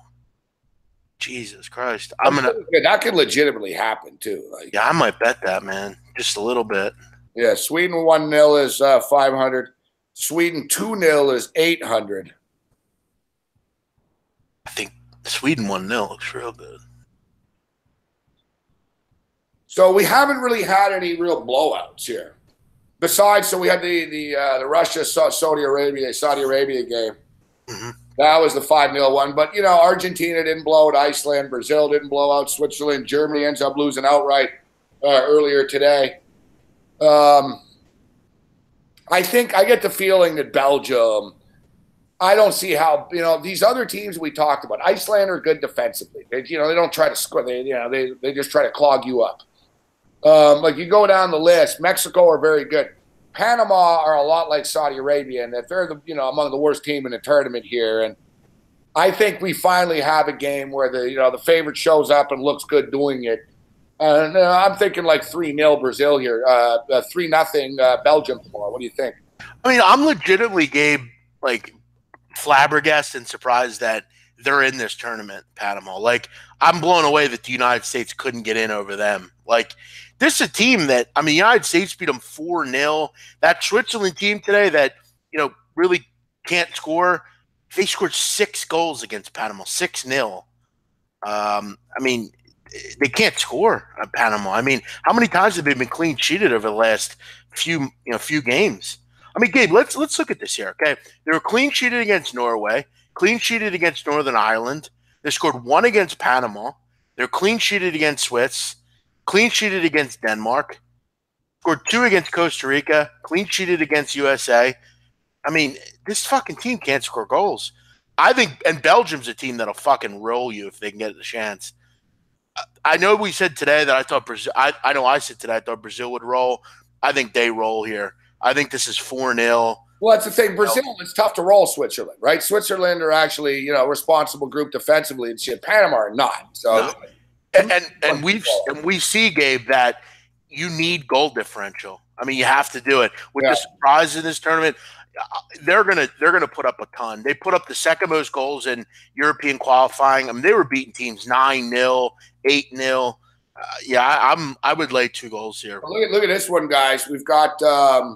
I was talking about it earlier. So -1.5 is -160.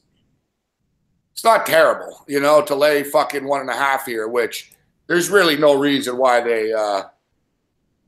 There's really no reason why they fucking can't win by 1.5.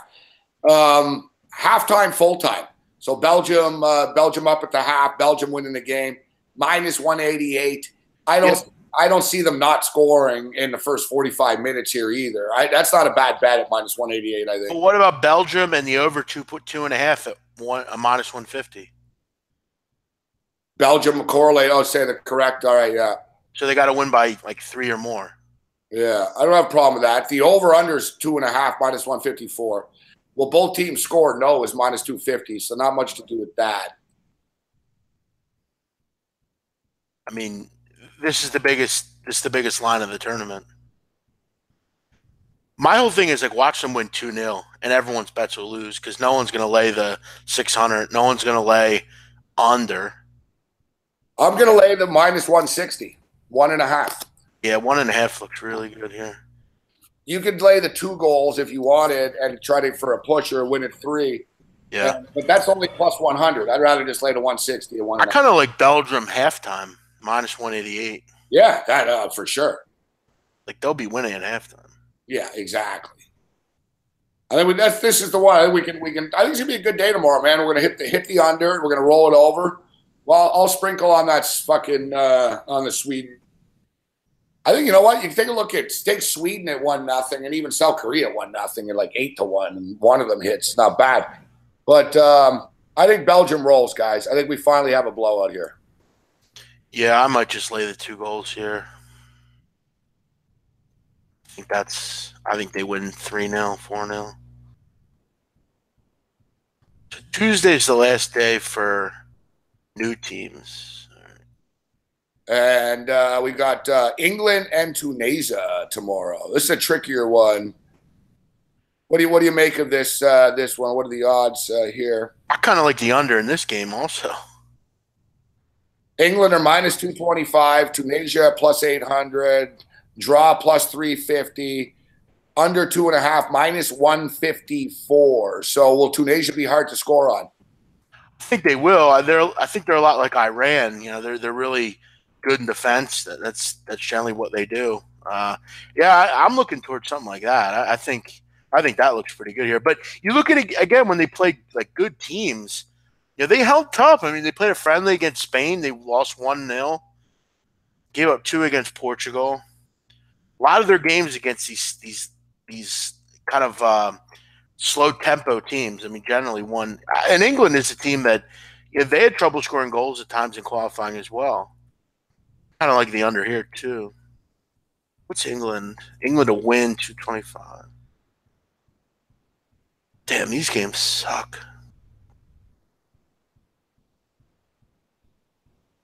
England minus 1. Can we get England? England wins, but it's going to be a sweat job. Like they win like 2-1 or something. I would do England minus 1. That's a pretty good bet. England minus 1, minus 130.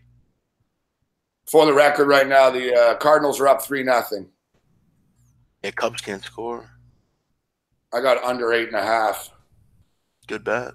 3, so it's 3-0 right now in the 7th. I think it is. You could also do Gabe England win to 0, even money. You minus 105. Yeah, I don't know. I'm wondering, will Tunisia score? I don't think they will. It's another one of those. Are they going to have possession? You know, both teams to score. No is minus 200. England win to 0 looks good. 105. Where the hell's Pittsburgh Brew? He was in here talking about the games. Now he's not here. That's pretty cool. Fuck, you're in Atlantic City. You can check out the book in the morning, the casinos. Yeah, I'm going to see what Donnie's deal is. Donnie only lives like a half hour away, so see what his story is. Oh, yeah, you guys going to do the show in the morning, and then you're going to meet up or something? Yeah, I think so. I didn't even know you were on the air tonight. I didn't know you did a Sunday show. Yeah, we call it the Sunday Night Wrap. I'm not doing 9 hours tonight. So that's how long you were on last night? Yeah. So what was that? 5 o'clock? No, we went to about 4, I think. I came on around 3:15. I had fallen asleep, and I was on YouTube, and I seen you were still live, and I'm like, I have to be dreaming. There's no fucking way he's still in the air. Yeah. I got kicked off. I didn't even stop myself. See you later, Shadow. I didn't even stop, bro. Google Hangouts fucking kicked me off.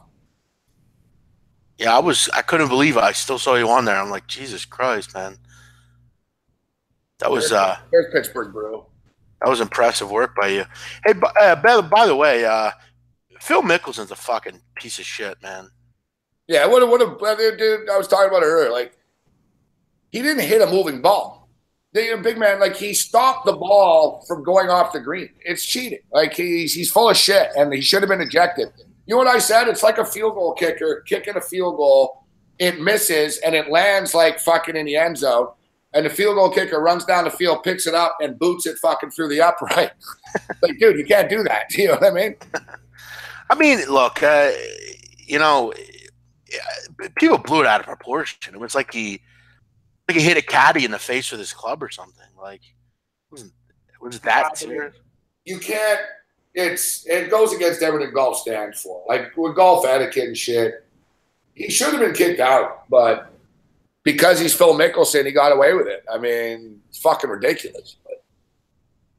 All right, all right, guys. So to recap here, you know, we're not going to all be in 100% agreement on how to approach it, but we all do agree that Korea-Sweden is a low-scoring game, 2.5. You know, could it be a draw plus 210? You like Sweden to win 1-0? How do you want to approach it? But, you know, I'm attacking the under in this game, 2.5. Panama and Belgium, I finally think one of the big boys show up and fucking look like big boys. And I think they win like 3-4-0 or something. I'm going to lay the 1.5 at -160. The England-Tunisia game is tough. That's a tough one. I'm also going to play the full-time halftime with halftime full-time with Belgium. Belgium, it should take them fucking 10, 15 minutes to score. And they should score in the first half. -188. I don't have a problem with that. Halftime, full-time, Belgium. Belgium -1.5. Korea, Sweden under 2.5. Maybe I'll parlay these together, actually, too. That's interesting. Fuck. And then England and Tunisia, this is the one I don't really have a clear feel for, big man. I really don't. Like, it wouldn't shock me if England won 2-0 or 3-0, and it wouldn't shock me if England fucking choked and it was fucking a draw. Yeah, I mean, gun to my head, I would go under the number, but that's a tough game. I mean, I think it's 1-0. I think England will get a late goal. We'll hear shit all week about how England just barely got by, and I'll tell you a bet that in that Panama-Brazil game, you can bet let me find it here. Like goal in the first 10 minutes. Oh yeah. That's I think that could be a decent one. You know, random props like that. 10-minute result. Brazil be up, you know, plus 400. It's a pretty good bet. All right. So let me see what this parlay pays here. Okay, so under 2.5. Sweden, South Korea. Belgium, -1.5.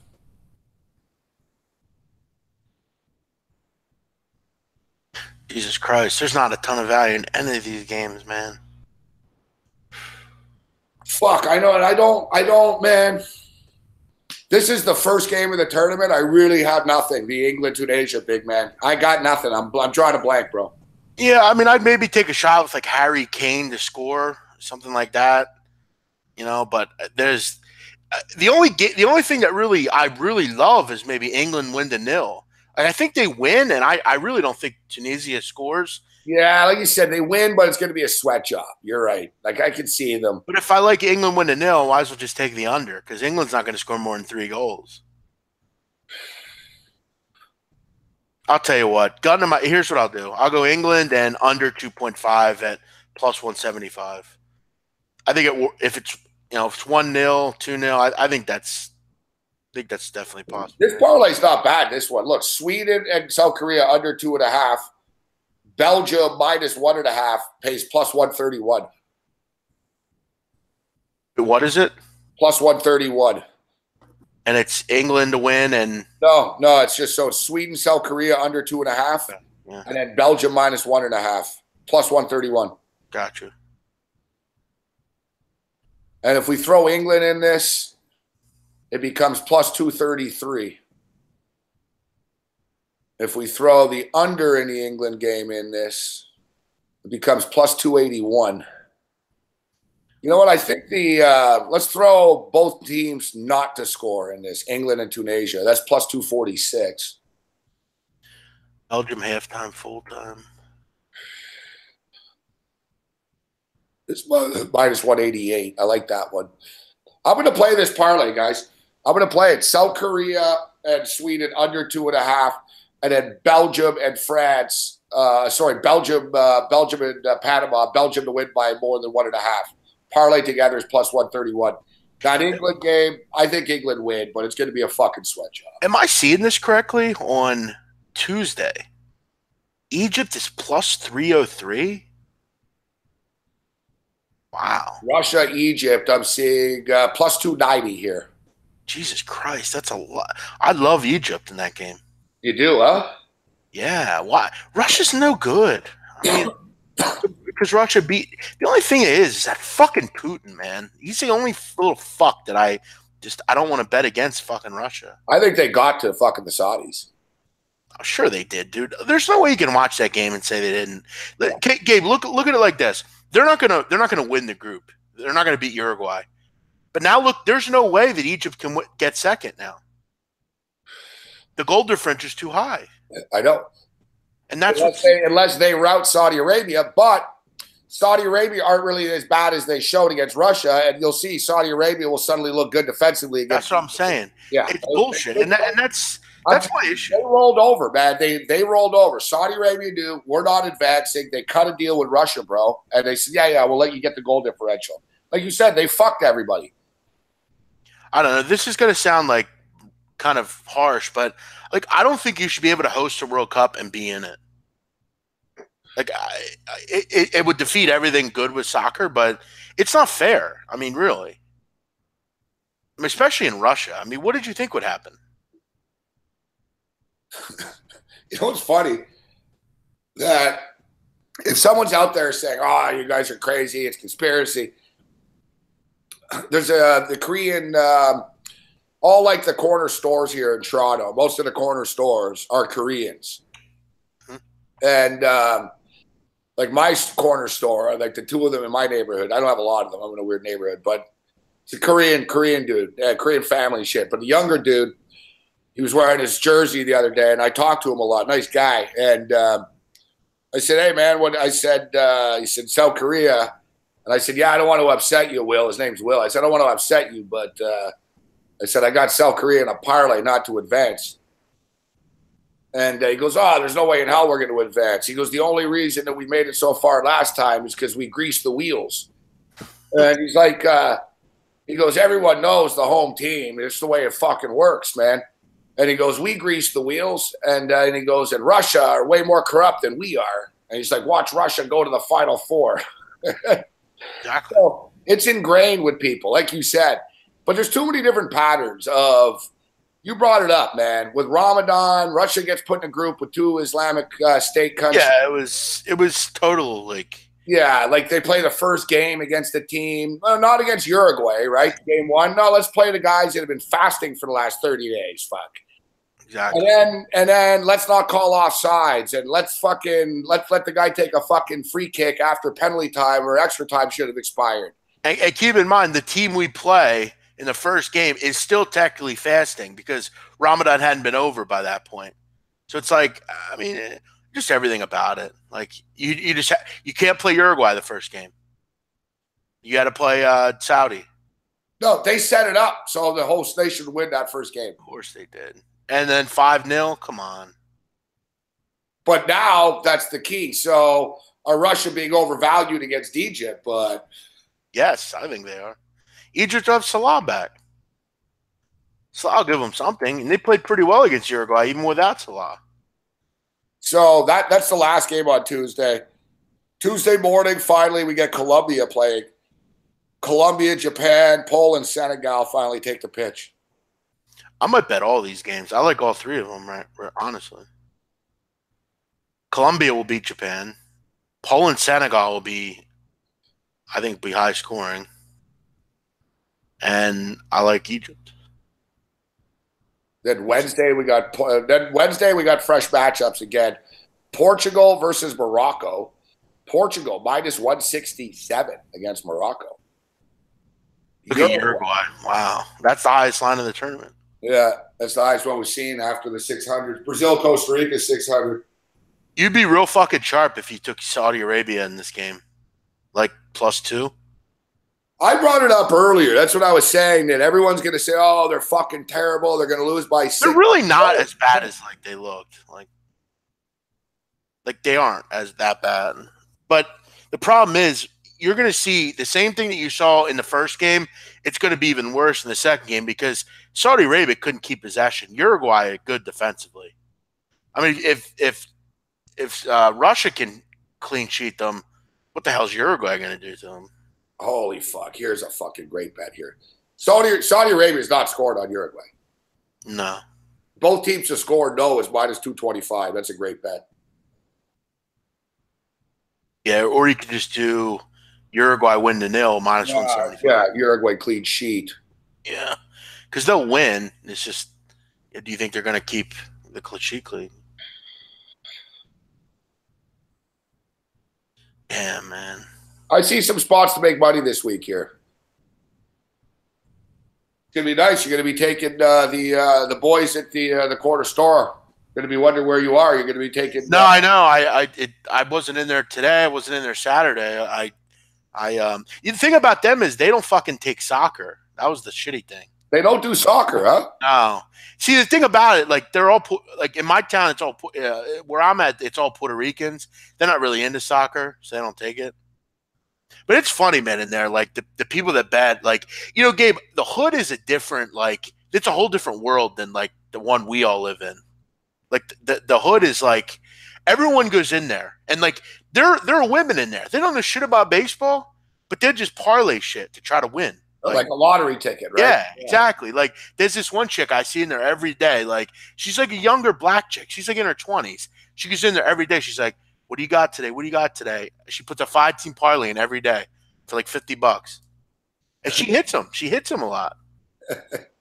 It's like the way they bet. Like there's these old heads in there. They're sitting there writing shit down. They're just, all right, let me get and they're arguing with the guy because he doesn't want to pay them because of something. It's a whole different world there, man. Like, but it's funny because how they bet, they all bet favorites. Like I was telling you the other day, like the Red Sox. Like they all bet like it's all parlays. None of them, like they can't believe that I bet straight. Like they don't understand why I do that. They're like, but Jeff, like you can only win like what you bet, and I'm like, yeah, I know. That's the point. I don't have to deal with more than one team now. They're like, well, that's not fun. I said, well, it's not fun for me. I don't do it to have fun. I do it. They want you to play the parlay. And like kids will come in. They'll be like, oh yeah, they'll do 10-team parlays. And like, yo, Jeff, I hit these all the time. I'm like, yeah, I'm sure you do. Yeah, you'll see. You'll see it at the sports books there in Vegas. It's like that too, man. Like, it's so like dudes fucking take the obvious fucking shit. 10-team parlay. It's fucking frustrating. Like sometimes, like NFL football, man, or college football, kickoffs in like 3 minutes. The guy's in fucking line, man, and he's rattling off like 12 games. He's putting $2 on it, $5. And it's like, you're trying to get a real bet in behind them. It's and this guy's taking 8 hours, right? So Portugal -167 against Morocco. Uruguay. Thing is, Uruguay against Saudi Arabia is that, I don't know, has Uruguay given up on winning the group? No, I mean, they're in first place. They won. They beat Egypt. You're right. They just need to beat fucking Russia after. So they don't need to run the score up so much on Saudi Arabia, but I think they win like 3-0. I don't know if Saudi Arabia are going to score on. Then we got Iran and Spain, which Iran are not fucking scoring on Spain. No, that could be another blowout. Because once they could park the bus, but once you park the bus and give a goal up, then it's like, well, now what do we do? Yeah, fucking. I'm gonna bet Iran. Iran goal scored. Like no, I don't think. I'm definitely taking Croatia too on Thursday. It's gonna be a good week. I see a lot of games I like actually for betting. Argentina versus Croatia. It's just like a mini NCAA tournament. France versus Peru. Denmark, Australia. Some good games, some fun games this week. And the pressure's on, man. So what do you make of the Germans, big man? Jesus Christ. I couldn't believe they didn't score. I was blown away. I had the over, and I was thinking, like, first 25 minutes sucked because there was like a lot of action, but I kind of found out early. I thought, you know what? They're not going to score 3 goals in this game. There's just no one can score. It's just like we're doing everything we can and except score the ball. Yeah, I don't know. I don't understand the I think they're old. I mean, they're old at this point. I feel like a lot of these guys. I mean, how long has Mueller been there? Thomas Mueller. Yeah, I know. Been there for he was like on that Bosch and Schweinsteiger team. Same with fucking Ozil. Fuck, the guy's 100 years old. Mesut Ozil, yeah, he's a complete waste. And you know what's funny, Gabe? They have a guy named Leroy Sané. They left him off. They left him fucking. Yeah, I know. They left him off the team, and I thought he could have been huge in this game coming off the bench. I mean, how fucking Julian Draxler makes the team over him, I'll never know. I guess because the Coach Lowe doesn't like him. It's simply look, he didn't play. They thought that since he wasn't going to be starting, that he was going to be a distraction and he would be bitter. And I guess Coach Lowe doesn't like him and basically said, "Fuck it, he's going to be a problem. I don't want him." And I guess the icing on the cake was he didn't play in the Confederations Cup last year. Well, look, I mean, you got to put that shit beside, You're trying to win a World Cup, and I think they're going to shake things up a little bit. They could go to a little bit more of a youth movement in the next game against Sweden, but I don't think they're going to panic. Like Lowe said after the game, there was some stuff to like, but they were too cute. They were too fancy. And, he said, I just want to see them go fucking get aggressive more. And I agree. I mean, you would agree that Mexico didn't win that game. It was just Germany lost. Exactly. Mexico did nothing to they weren't overly great or anything. I know, big man, that Mexico soccer has had a lot of bad luck over the years. Yeah. I've seen so many games where they deserve better and shit, and they always seem to get fucked over somehow. Well, I'll tell you what, good for them. They were finally on the right side of one of these games, And I'll tell you what, man, the Mexican people are good people, man. I'm happy to see them do something well, Yeah, exactly. Did you see the thing I tweeted out of the grandmother? I haven't. No, I'll have to check. That's great. Fuck. It's a Mexican grandmother. And somebody tweeted, they said, my grandmother, whatever, before the game. And it's Journey, the anthem and shit. She's holding like rosaries and shit. And oh, yeah. Very fucking, it's like a big screen TV. And she put her hand on each player's face on the TV. Mm-hmm. And she fucking blessed them. Mm. It's crazy. So it's got a fucking shitload of hits. The guy's like, I swear Mexico won because my grandmother today. I don't know, you see the other thing too, I tweeted out. They actually set off a fucking earthquake today in Mexico City. I heard some about that. They moved the earth when Mexico scored. That's amazing. Yeah. Mexico City, there was a fucking, it moved seismic shift. Yeah, it was a seismic, and they're like, they had to tell people, no, don't worry, there's no earthquakes. It was just the goal. That's incredible, man. That is incredible. The power of soccer. They moved the earth. Say what you will about Bills and Eagles fans. We can't move the earth. We can break bottles on the concrete. That's amazing. I know. Yeah, look it up, guys. Just look up Mexican fans cause earthquake. It was on the Richter scale, huh? Yeah, I do agree with I said the same thing earlier in the show, Pittsburgh Brew, that I think Mexico is a play against moving forward, big man, because them, man. They struggle against fucking low-tier competition off in Mexico, and they get up for these massive games, right? Why? Germany since 1982, right? They were tired. They lost 6 straight times to Germany. The Confederations Cup in the last year, Germany beat the shit out of them 4-1. They were tired of it. They showed up. I think Germany took them for granted a bit. But I don't think Sweden are that great, big man. Germany should be able to fuck Sweden up. Yeah, no, Germany will beat Sweden. And look, I think if Germany played Mexico 9 more times, they'd win 9 games in a row. I think just today was the one game. I took Gabe actually before the tournament started. I did a video for SPR on who would be the best goalie in the tournament. Yeah. And we were talking about maybe like a long shot. And I took Ochoa, the Mexican goalkeeper. Oh, nice. Because it was 50-1, and he said decent in the past. He said decent performances, and I'm thinking taking on a little run here. I'm gonna have a shot with that. Remember the pick, too. Looks like it's not in yet, but it's going to win. Now, Mexico minus 225 to be the top CONCACAF team. Oh, yeah, that's an easy one. Yeah. Late Sunday morning, seismic sensors in Mexico City detected what was reported to be a small earthquake, but it was triggered in an artificial manner, possibly because of mass jumping, said the group. Wow. 2 sensors picked up the activity. The cause of the mass jumping moments before the Mexican men's soccer team had scored a goal. Wow, that's amazing. Wow.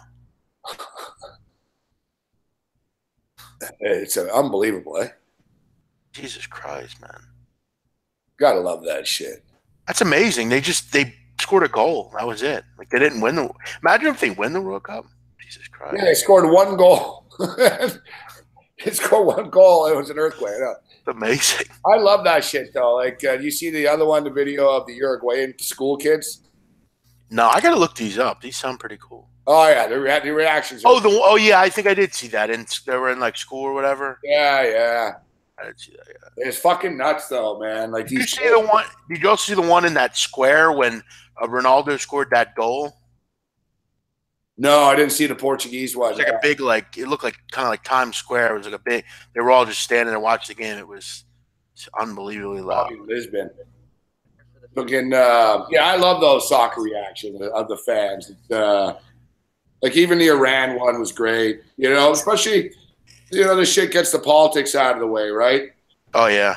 You know, like you see. Shit, this kind of stuff causes, like, ceasefires and stuff, you know? Exactly. Like, even like when Iran won, I saw a lot of Americans were tweeting and shit. You know, fuck politics. I'm happy for the Iranian soccer team and their people. And like, well, that was what was interesting. Syria their national team was very close to getting to the World Cup. They had to beat Australia to get in. Now they have a team, Gabe. They can't play in Syria, obviously, because of a war. They play their home games in like Malaysia or something. And like they were really close to like getting in, and yeah, that would have been a great story if they did. Fuck. Yeah, that would have been amazing. And that was what sucked about like a couple years ago. Albania played Serbia, and there was like a massive like uprising at the game. But I wish like at some points like they could maybe quell tensions in some of these places. But I don't think even soccer can do that. No. I was thinking. All the talk of like the hooligans and all that shit leading into this. I guess England play tomorrow, so tomorrow. Maybe you'll have something, yeah. Like, I don't know. I haven't followed it. Like, I haven't seen any videos of any crazy shit. Well, I was watching Arsenal Fan TV, and they're over at the World Cup, and they've talked nothing but good things about it. Like, they're over there, and like they were saying it was great. There was no issues. But yeah, I was thinking, Gabe, today's the 24th anniversary of the white Bronco, O.J. Simpson. Oh, is it really? Yeah, and when I was driving down here, WIP, the radio station, was there was a guy was talking about like crazy sports events that you remember. Like I was trying to think of like some crazy ones. Like you have to admit the Malice at the Palace was one of the craziest ones. I was just talking about that earlier. I can't.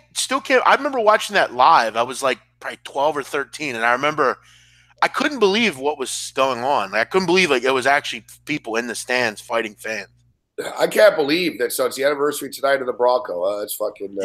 Yeah. I remember that. That's one of those things where you remember where you were too. Like, where were you? I was in a fucking. So how old were you at that point? Like 24. Wow, you're 48, really? I never knew that. Yeah, I'll be 48 in the next month. You were a young kid. Wow. 24. Well, not that young. I'm 24. So, what were you doing at that point? You were like in a band or something? Yeah, I just moved back from LA actually. From that point to Montreal, and I lived I lived downtown, but below I didn't have cable. Fuck, I lived with like a bunch of guys in a band and shit, so we didn't have cable. But below us there was an arcade, like old school, like arcade with pinball and video games and shit. Yep. But it was a nice arcade. Like it was fucking carpeted and fucking had like fucking popcorn, ice cream machines and shit. But they had a TV down there. They had it on. Wow. And so I was down there watching the NBA Finals. That night, dude, it was the New York Knicks and the Houston Rockets. Mm-hmm. It was the most surreal thing ever. They cut into the NBA Finals. You're kidding, really? Yeah. Wow. They said, we have breaking news. O.J. Simpson is in a white Bronco. It's in a police. It was the NBA Finals, and the screen got split. Like they had the NBA game on with the no sound, and they were like, "Oh my God, O.J. Simpson!" And you know what's insane too? David Hasselhoff of Baywatch fame and Knight Rider. David Hasselhoff actually was a singer, and he had a pay-per-view that night, and he invested a lot of money in it and shit. And it was like a live concert on pay-per-view. Well, needless to say, big man, not a lot of people bought anything on pay-per-view that night when they were getting free fucking His career just bummed from there. Yeah, it's unbelievable, man. Fucking. But Gabe, and maybe I have to go back and watch. You know who it is? Damn it, AC Collins. I was only 4 years old when this happened. Like I wasn't really around for O.J. Simpson. I was really young, so that was kind of before my time. But it shaped America as we know it almost. Like it's sure that O.J. Simpson case and the whole O.J. Simpson story. Did you see the movie about it? It's fucking awesome. Huh? No, I have to watch it. It's not even about O.J. the movie. It is and it isn't. Like you'd like it, big man. It's about sort of the cultural battle of. It's pretty crazy. Like it goes back like it's a lot of race shit, right? So it goes back to the race riots in Watts, right? Yeah. So, and USC is in Watts. Mm-hmm. Like people don't really, you see Southern California on TV or USC and you see the hot chicks and the cheerleaders and, you know, they always have big, tall, blonde quarterbacks and shit. They're in the middle of fucking Watts. Like it's South Central. It's crazy. It's the fucking hood right around there too, man.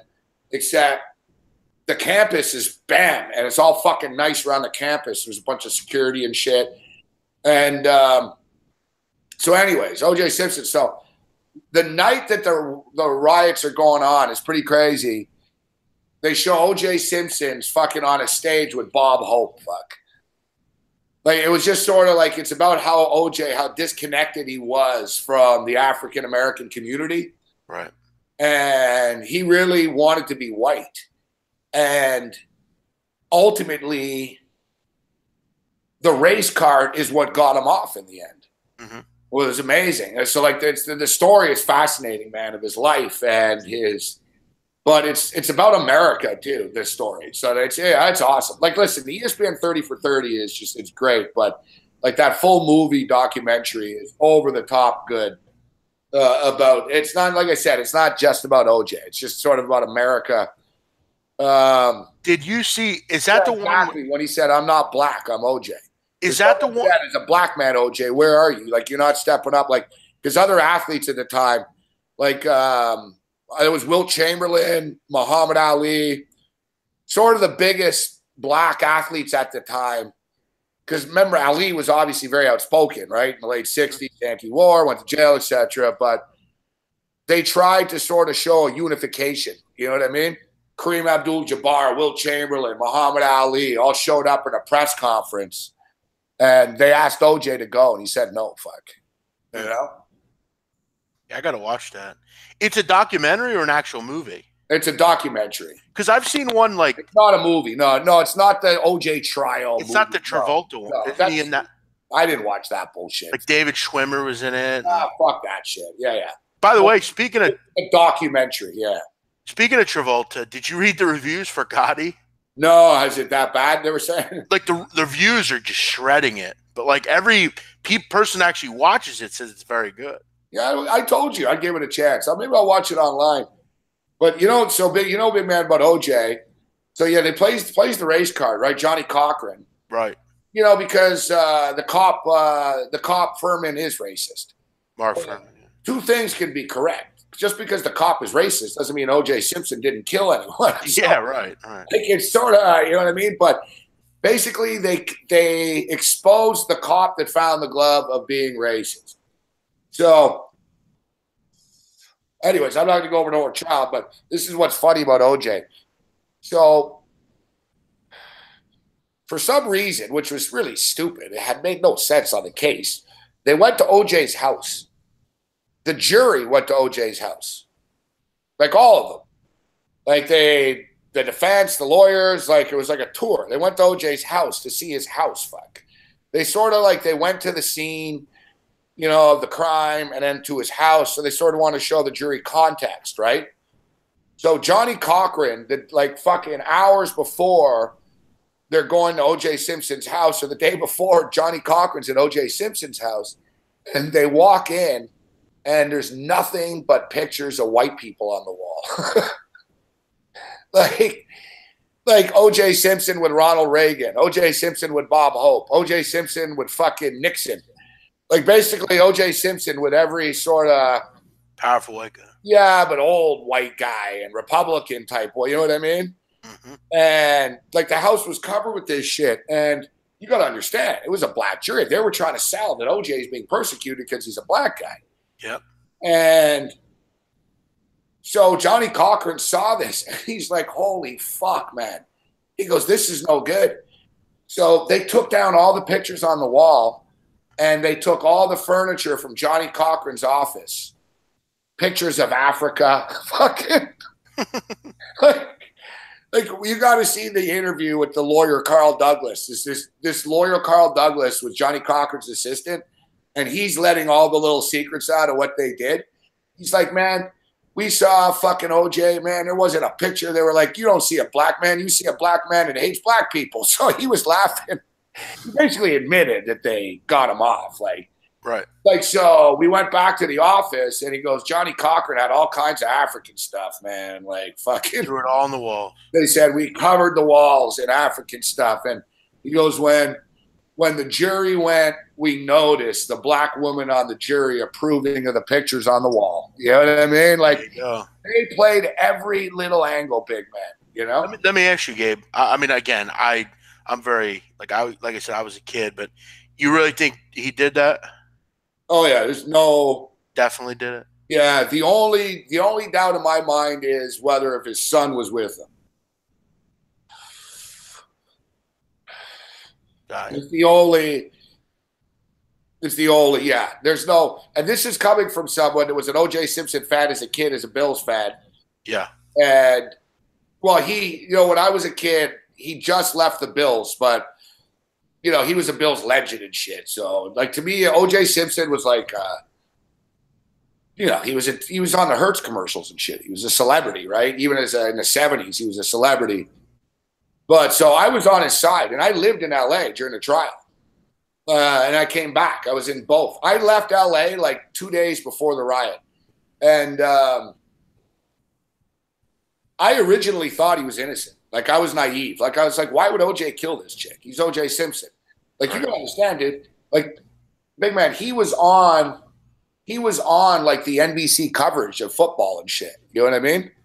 Like, he was on the panel. He was a sideline guy. Like, yeah, he was a naked gun movies. He had it all, right? So it's like, why would he do this? So I was kind of naive at first.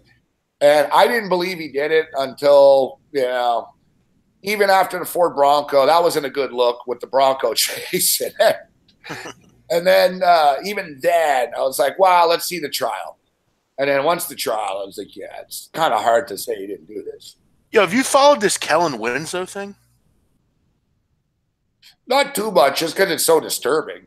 It's fucking unbelievable. Raping elderly women and it's threatening to kill them if they say anything after, I guess. Targeting 5 women ages 54 to 86. 80? What's wrong with this guy? I have no idea. Like, this isn't like a fucking Ezekiel Elliott fucking thing where, wow, shit got out of hand at a party. Like he's charged with burglary with intent to rape a breaking into old ladies' homes to rape them. Yeah. Like, talk about insanity. Like, dude, his father was a superstar athlete. Like, a good guy, Kellen Winslow. He had it all, Kellen Winslow Jr. On behalf of our son and my husband, we want to reiterate our love and support for Kellen during this difficult process, his wife Janelle and father Winslow Sr. said. Jesus Christ. I mean, your kid rapes women and threatens to kill them if they say anything, and you're worried about him, yeah. How about the neighbor, though? I always kind of get on older people for being too nosy, but how about this? A neighbor spotted him. He had no shirt on and no reason to be there. She found when she confronted him, I'm just looking for my dog, a red dog, Clifford. And I went, there's no dog here. Yeah, it's Weird. I don't understand this. I mean, the guy made like $100 million in his career. Another guy but you look at all these athletes. I was thinking though, you think maybe he had CTE, Kellen Winslow? Yeah, I could. Like Aaron Hernandez definitely did too. Maybe OJ did. Yeah, but Like I wouldn't play football. If I'm a young kid today, there's no way I'd play football. Like you'll make a ton of money, but it will fuck you up. Is that worth the rest of your life? To me, the football players, the guys that play football now, it's almost the NFL is full of guys that can't play in the NBA. Like, yeah, probably. JJ Redick makes $24 million a year. Tom Brady makes $17 million a year. Yeah. Do the math. Let's figure this out, right? But look at that kid. One guy's the best in his sport. The other guy's just an average dude. JJ Redick's never been fucking hit in the head in his fucking life. And he never. Yeah. Yep. Look at the lifestyle of. It's a couple threes, and that's that. It's a couple of threes. He gets $20 million. Tristan Thompson making as much as like Matthew Stafford. Bro, Evan Fournier got a $95 million contract. Do you know who that is? Yeah, I happen to be a big Evan Fournier fan. Okay, yeah. See, most people don't. Yeah, a point guard from France, plays for the Orlando Magic, but yes, he's a decent player, Fournier. But like Tyler Johnson for the Heat makes $90 million. I know.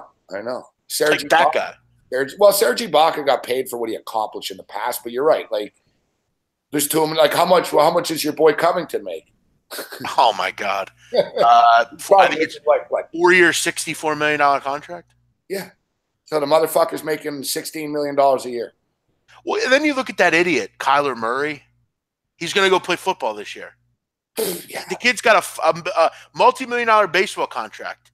You're fucking. But hey, I'm going to go play football for a year at Oklahoma. And they're Oakland's cool. I hate to say it, but if I was Kyler Murray, what a dumb idiot! I would have walked into Oklahoma's coach's office. I would have said, "Listen, I'm done. Sorry, coach, but I told them to leave. Understand that this is a smart business decision for me. You know what I mean? They told them to leave. They told him to leave and said, "Go play baseball." Yeah, I guess the coach Lincoln Riley told him to go, didn't he? Yeah. Yeah, and he's like, "Oh, I want to play." And Oakland's cool with it too. They said, "Go ahead." What? That's negligence, isn't it? Aren't you trying to help the young man?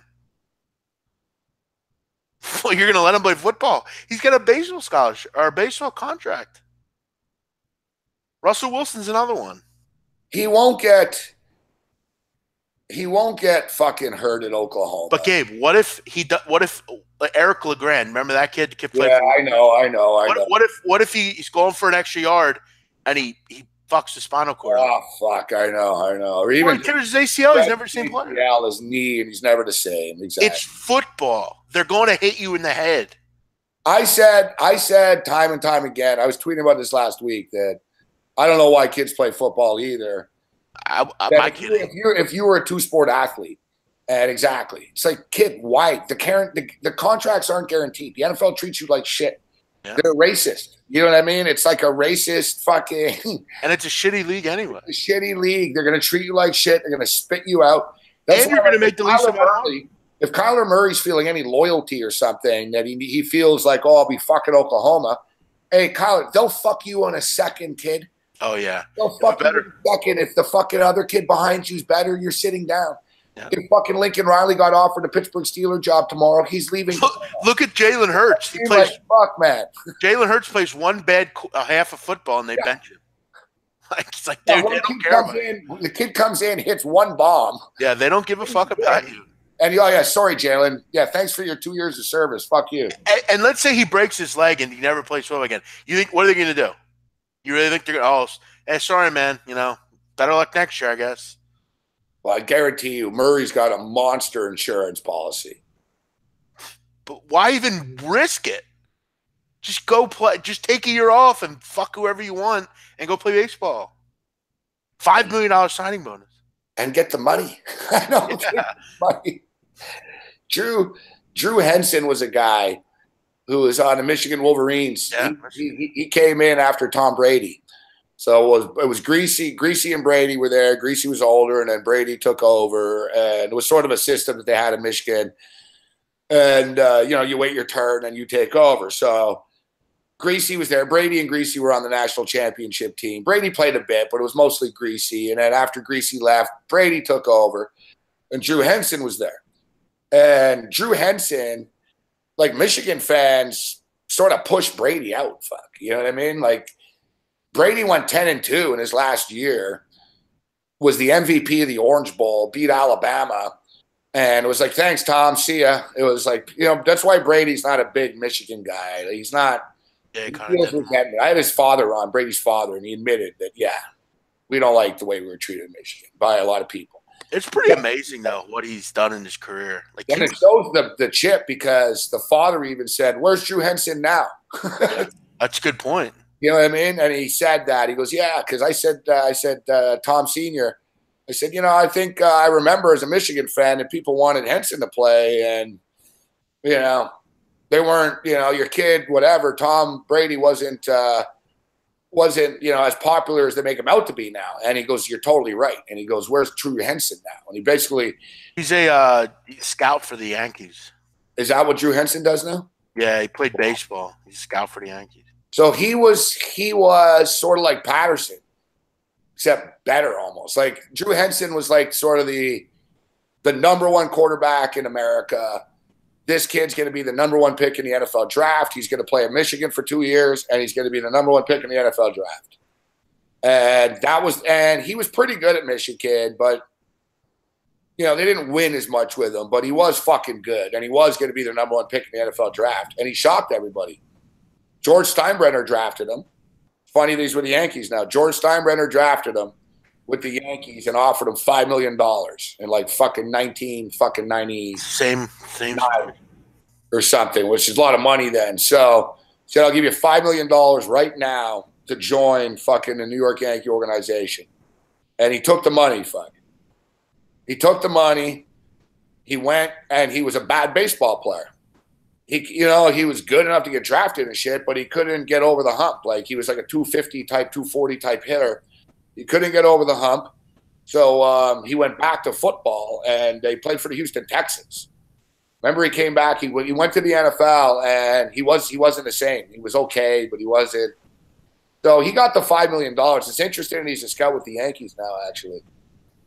I think he played for like Dallas at one point, also. Yeah, he kicked around a bit. Detroit, I think. Michigan was a quarterback factory. I mean, basically, for a good 20-year run, 15-year, 20-year run, every Michigan quarterback went to the NFL. Mm-hmm. Starting with like Elvis Grbac. Elvis Grbac went to the NFL. Todd Collins went to the NFL. Tom Brady went to the NFL. Brian Greasy went to the Chad NFL. Henne. Who's that? Chad Henne. Chad Henne went to the NFL.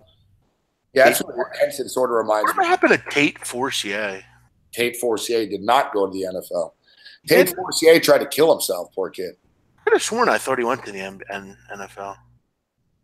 He went to the CFL, but he didn't make it. He had mental issues after, unfortunately. He tried to commit suicide and stuff. Oh. Yeah, like he played with the Tiger Cats. Yeah, he didn't play, but he was there. Tate Forcier with Rich Rodriguez. Oh, no shit.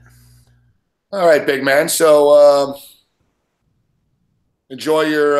How long are you gonna be out there on the shore for? I don't know, man. I don't have a return date planned. I don't know. Try for the foreseeable future. Yeah, why not? Fucking summertime now. Yeah, my parents will come down once in a while. They'll hang out. My dad and I'll go jet ski, and they'll leave, and then I'll stay. So you're alone right now. Yeah. That's all right. Fucking check out the casino tomorrow. Place your first. Legal bet. Yeah, actually, your first legal bet in your life. If I see Stu Feiner, I'm going to hit him in the fucking head, and that's it. I saw Feiner fucking tweeting pictures about playing pictures. He's the first guy I've ever seen to lose multiple huge bets in different states. He lost $5,000 in Delaware, $4,000 here, $4,000 at Monmouth. Oh, does he keep going to all the openings and he keeps losing? He just goes to all the openings and just bets $5,000 and loses. I was here. I put the first bet in. Shut up, dude. That's fucking hilarious. That's great. You get some soccer tickets. Go back to the window right after. Yeah, and it's cool because they have a little setup there. They have all these like little stands, these little little desks you can sit at. Typical sports book. Oh yeah, man. It's gonna be nice down there. I'm sure. Instead, they're gonna have cheap beer. You don't drink, but they'll have the beers going for people for $2. Oh yeah, they got everything. Yeah. Dollar hot dogs and all that shit. They have a great poker room there too. I play poker, so I'll go play there at night and stuff. So, all right, Gabe. Good stuff, big man. Let's cash in the morning, brother. Sounds good. Good to see you, man. We'll hey, listen. Tuesday afternoon. Stay up on that Colombia trip. Yeah. We're gonna fucking live like Escobar. All right, see you, Gabe. See you. Good stuff with Big Man on Campus. Yeah, we'll wrap up the show in a couple of minutes here. I'll blaze the last one.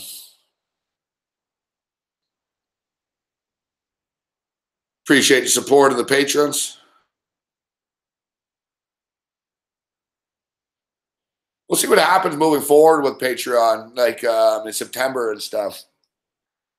I enjoy it, so I'm not going to give it up, but could be some changes to my schedule or city or everything. So we'll see. Live one day at a time, baby. What Chris had you saying. What up, Spencer? See you, buddy. What you were saying to us, thinking about it.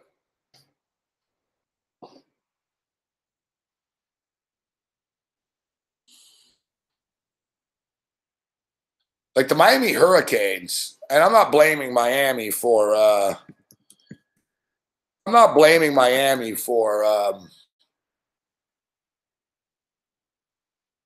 Kellen Winslow, but seems like the Miami Hurricanes have had a lot of players do crazy shit over the years.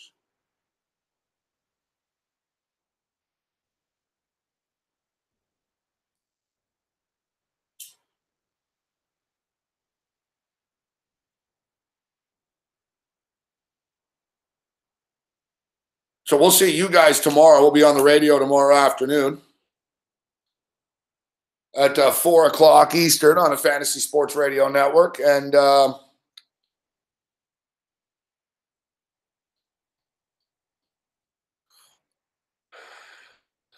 be throwing it down on SBR tomorrow night. For you Patriots, next Saturday, stay tuned throughout the week for updates.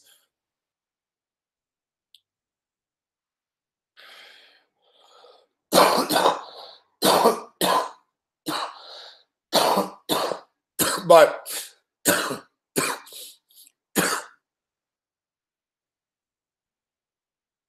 the most likely plan is going to be next Saturday. We'll do like a Saturday afternoon Patreon. Mix it up a little bit. So probably like 4 o'clock or something, maybe 5. The game's at 7, so we'll leave my place at about 6:30. So maybe I'll come on at like 4 here. Come on at 4 till 6 or whatever, hang out. There'll be a lot of people down here, so it'll be an interesting, fun show. We'll all go to the game. And then maybe, we'll do like another fucking hour or something later at night when we get back all wasted. But we're going to be with a lot of people. I don't want to rush back out of the stadium right after and shit. So that's why we'll do the show first, and whatever happens after.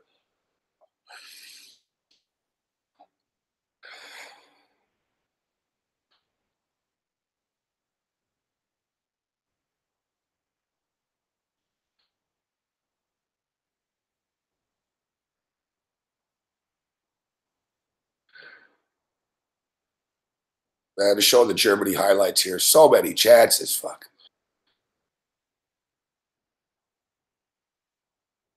They shot from too far out, though, a lot.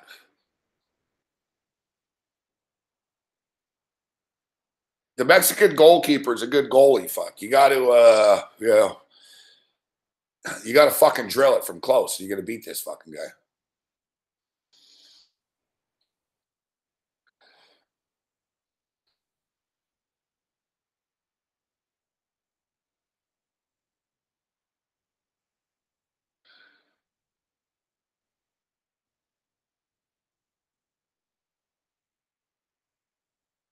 I'm watching a highlight now. On this fucking Mexican goal here, man.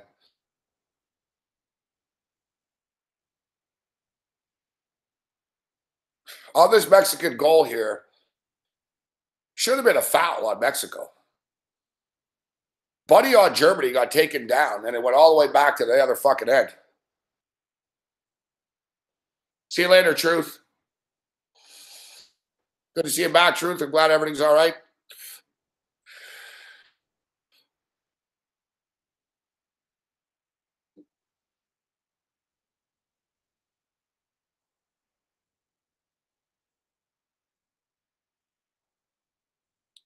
Yeah, Schweinsteiger. Well, Schweinsteiger's old and gone. They'll be fine. There's no panic.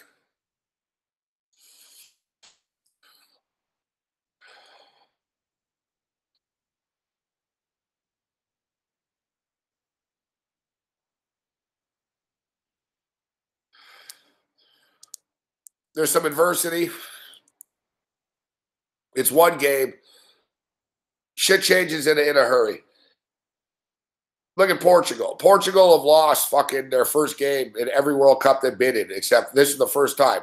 Or the last 3 World Cups, Ronaldo's World Cups. They only drew. You know what I mean? No, I'm not saying, look, and Portugal has never won, didn't win the World Cup, but they also didn't get bounced. People are acting like Germany's been knocked out of the tournament or something. They're not done yet. It sucks if they finish second. It sets up a Brazil matchup maybe, or fucking whoever the fuck they're going to have to play maybe. But like I said earlier, there really weren't a lot of free passes anyways.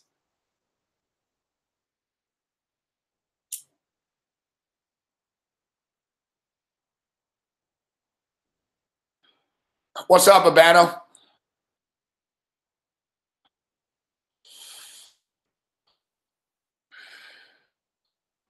We'll see you on Saturday, Babano. I was just saying we're going to do a pregame show here, so we'll set it up this week. But so listen, Babano, I'm going to get your ticket for you. You said there's another guy, Kyle, coming. Is he coming for sure?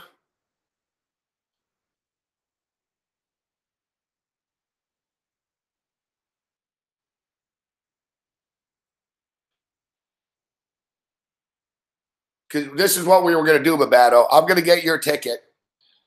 And we're going to get the tickets like tomorrow. So instead of rounding people up, Abano, it's going to be easy. You don't have anything to worry about. You don't have anything to worry about, Abano. So look, I'm going to get your ticket for you. And we're going to get them from StubHub. And then after, we'll just tell everybody else, go to StubHub. You can get tickets in the same section. So we'll handle that tomorrow. So it'll basically be, you know, April. Oh, I forgot about clam chowder too. Fuck. It'll be a shit show. Fuck.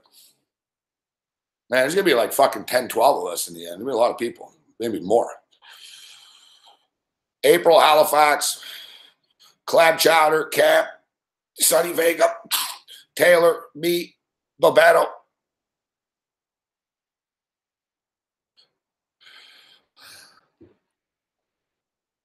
Nah, we're going to do, you on StubHub? If you look at StubHub here, we're going to do this section, Babano.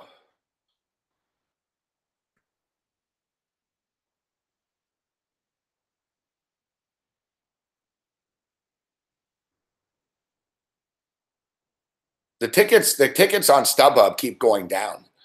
Like the prices keep going down, which is good.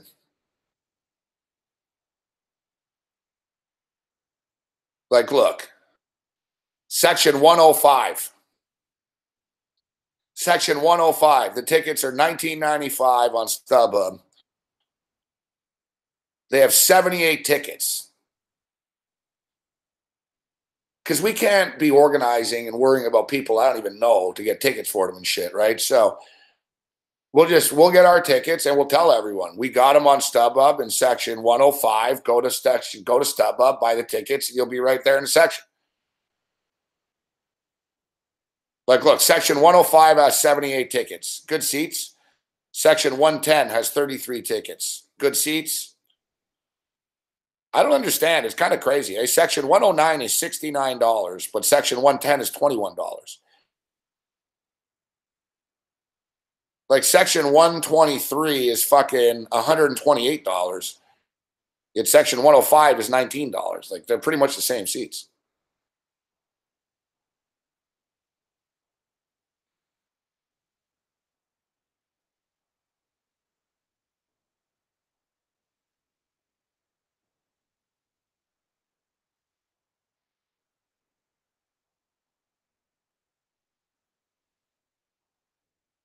Yeah, but how much is the 100 level seats on Ticketmaster? They're more expensive than this.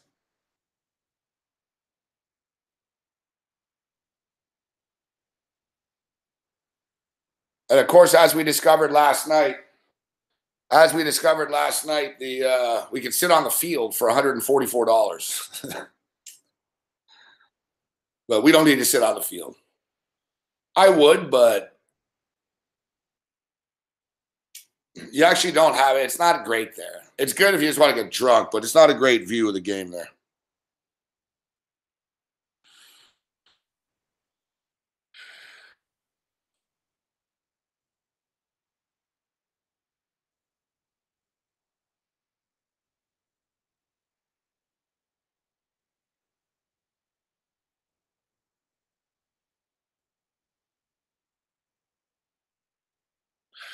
Yeah, Pizza doesn't have those ticket promos anymore. Man, they used to have Raptor promo tickets with Pizza and shit. But the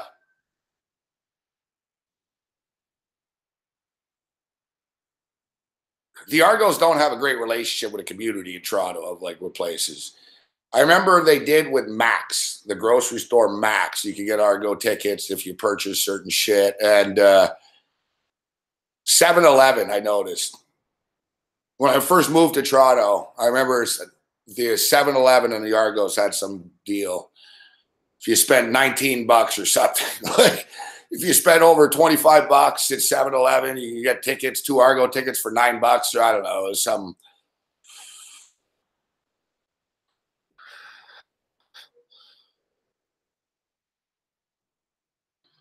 The league encourages against that shit because it makes the tickets look cheap, you know. All right, I'm gonna get out of here. I'll send you a message in the morning, Sonny, and we'll get on this shit. All right. I'll send you a couple of bucks too.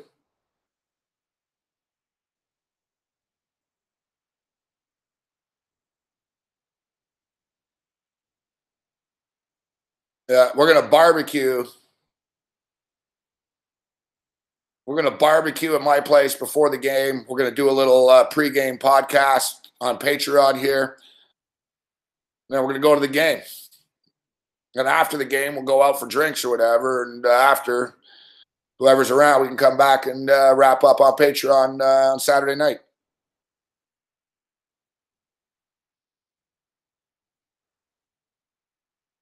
Yeah, you should get here around like 2 o'clock or something, Babano. Take the train at like noon, you know what I mean?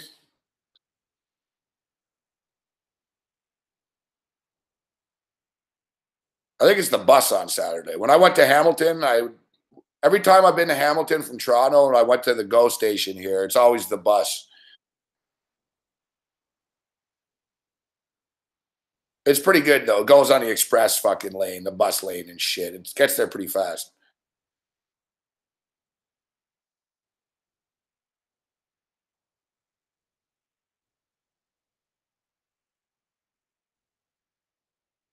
Yeah, I'll send you the section and how many in the morning, Sonny. Well, I'm on StubHub right now. Look. There's going to be like 12 of us, so. I don't know if Kitchener Ranger Ray is coming. But like I said, we don't have to worry about getting everyone their fucking ticket. You know, we get the ticket and we tell them after this is the section we're in and they can get their tickets. But we're going to need tickets for me, Babano, Cam, April from Halifax, Clam Chowder, Sonny Vega, Taylor Stevens. That's 8. And look, in section 105, $19.95 on StubHub, section 105. There's 78 fucking tickets for sale. And there's 33 tickets for sale in section 110. Whatever. They're like the same seats. But they're on like the – they're on like the 10 and 20 yard line. That's why they're cheaper, you know. But you still have a good perception because you're not in the end zone. This is where me and Cam sat last year.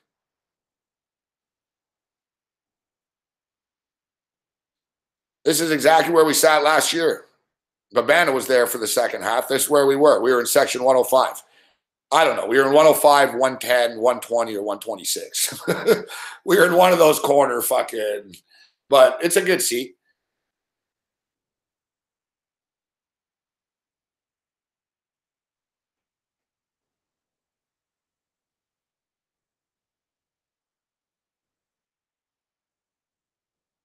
Yeah, but that's the thing, Babano. We can't, time's running out.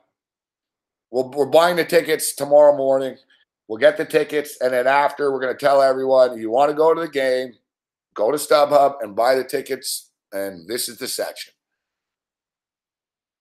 Trust me, you can't babysit 16 grown men. Okay, we done. So to recap in the morning, our best bets will be we're taking Sweden and South Korea to go under the number, under 2.5. I'm taking Belgium to win by more than 1.5. And if you parlay them together, it's plus 131. I think that's a winning parlay right there, plus 131. I also like Belgium halftime, full-time. So it means Belgium needs to be leading at halftime and then win the game, which they will. Minus 188. Belgium, halftime, full-time against Panama. And then Tunisia and England, that's a really tough game. I think England will win. Maybe I'll put it in a parlay or something, and I'll play both teams to score no. Wouldn't surprise me if England won 1 or 2-0 or something, but I think the England-Tunisia game will be closer, but England should win.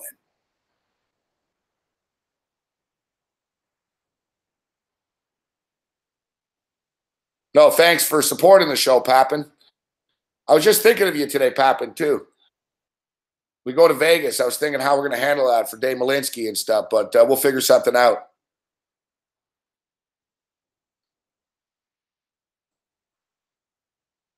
But yeah, we didn't forget about the donation for Dave Malinsky.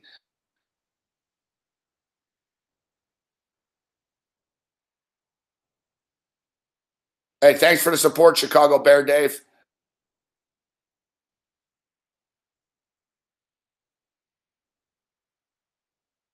Thanks for the support, Chicago Bear Dave.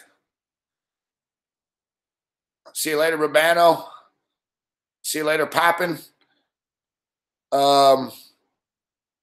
Big Will. See you later, Big Will. See you later, Spencer. See you later, True. See you later, Chris Edge. Pittsburgh Brew. Grinch. Apathetic Bystander. What's up, buddy?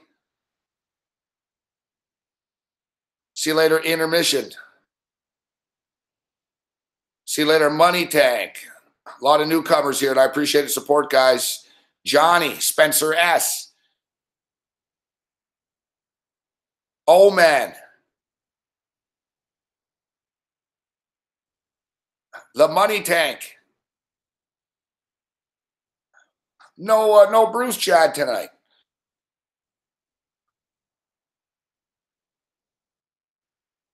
See you later, Sonny Vega. We'll see you guys tomorrow, 4 o'clock on the Fantasy Sports Radio Network. Other than that, you're on your own. Later. See you later, Intermission. So, yeah, we're going under 2.5 in the morning. Belgium minus 1.5. Belgium minus 188, full-time, halftime. England, Tunisia under 2.5, and England to win. But that England-Tunisia game, I don't really like that much. We'll see you online in the morning. I'll be up for the games. See you later, guys. Thanks for the support. Later.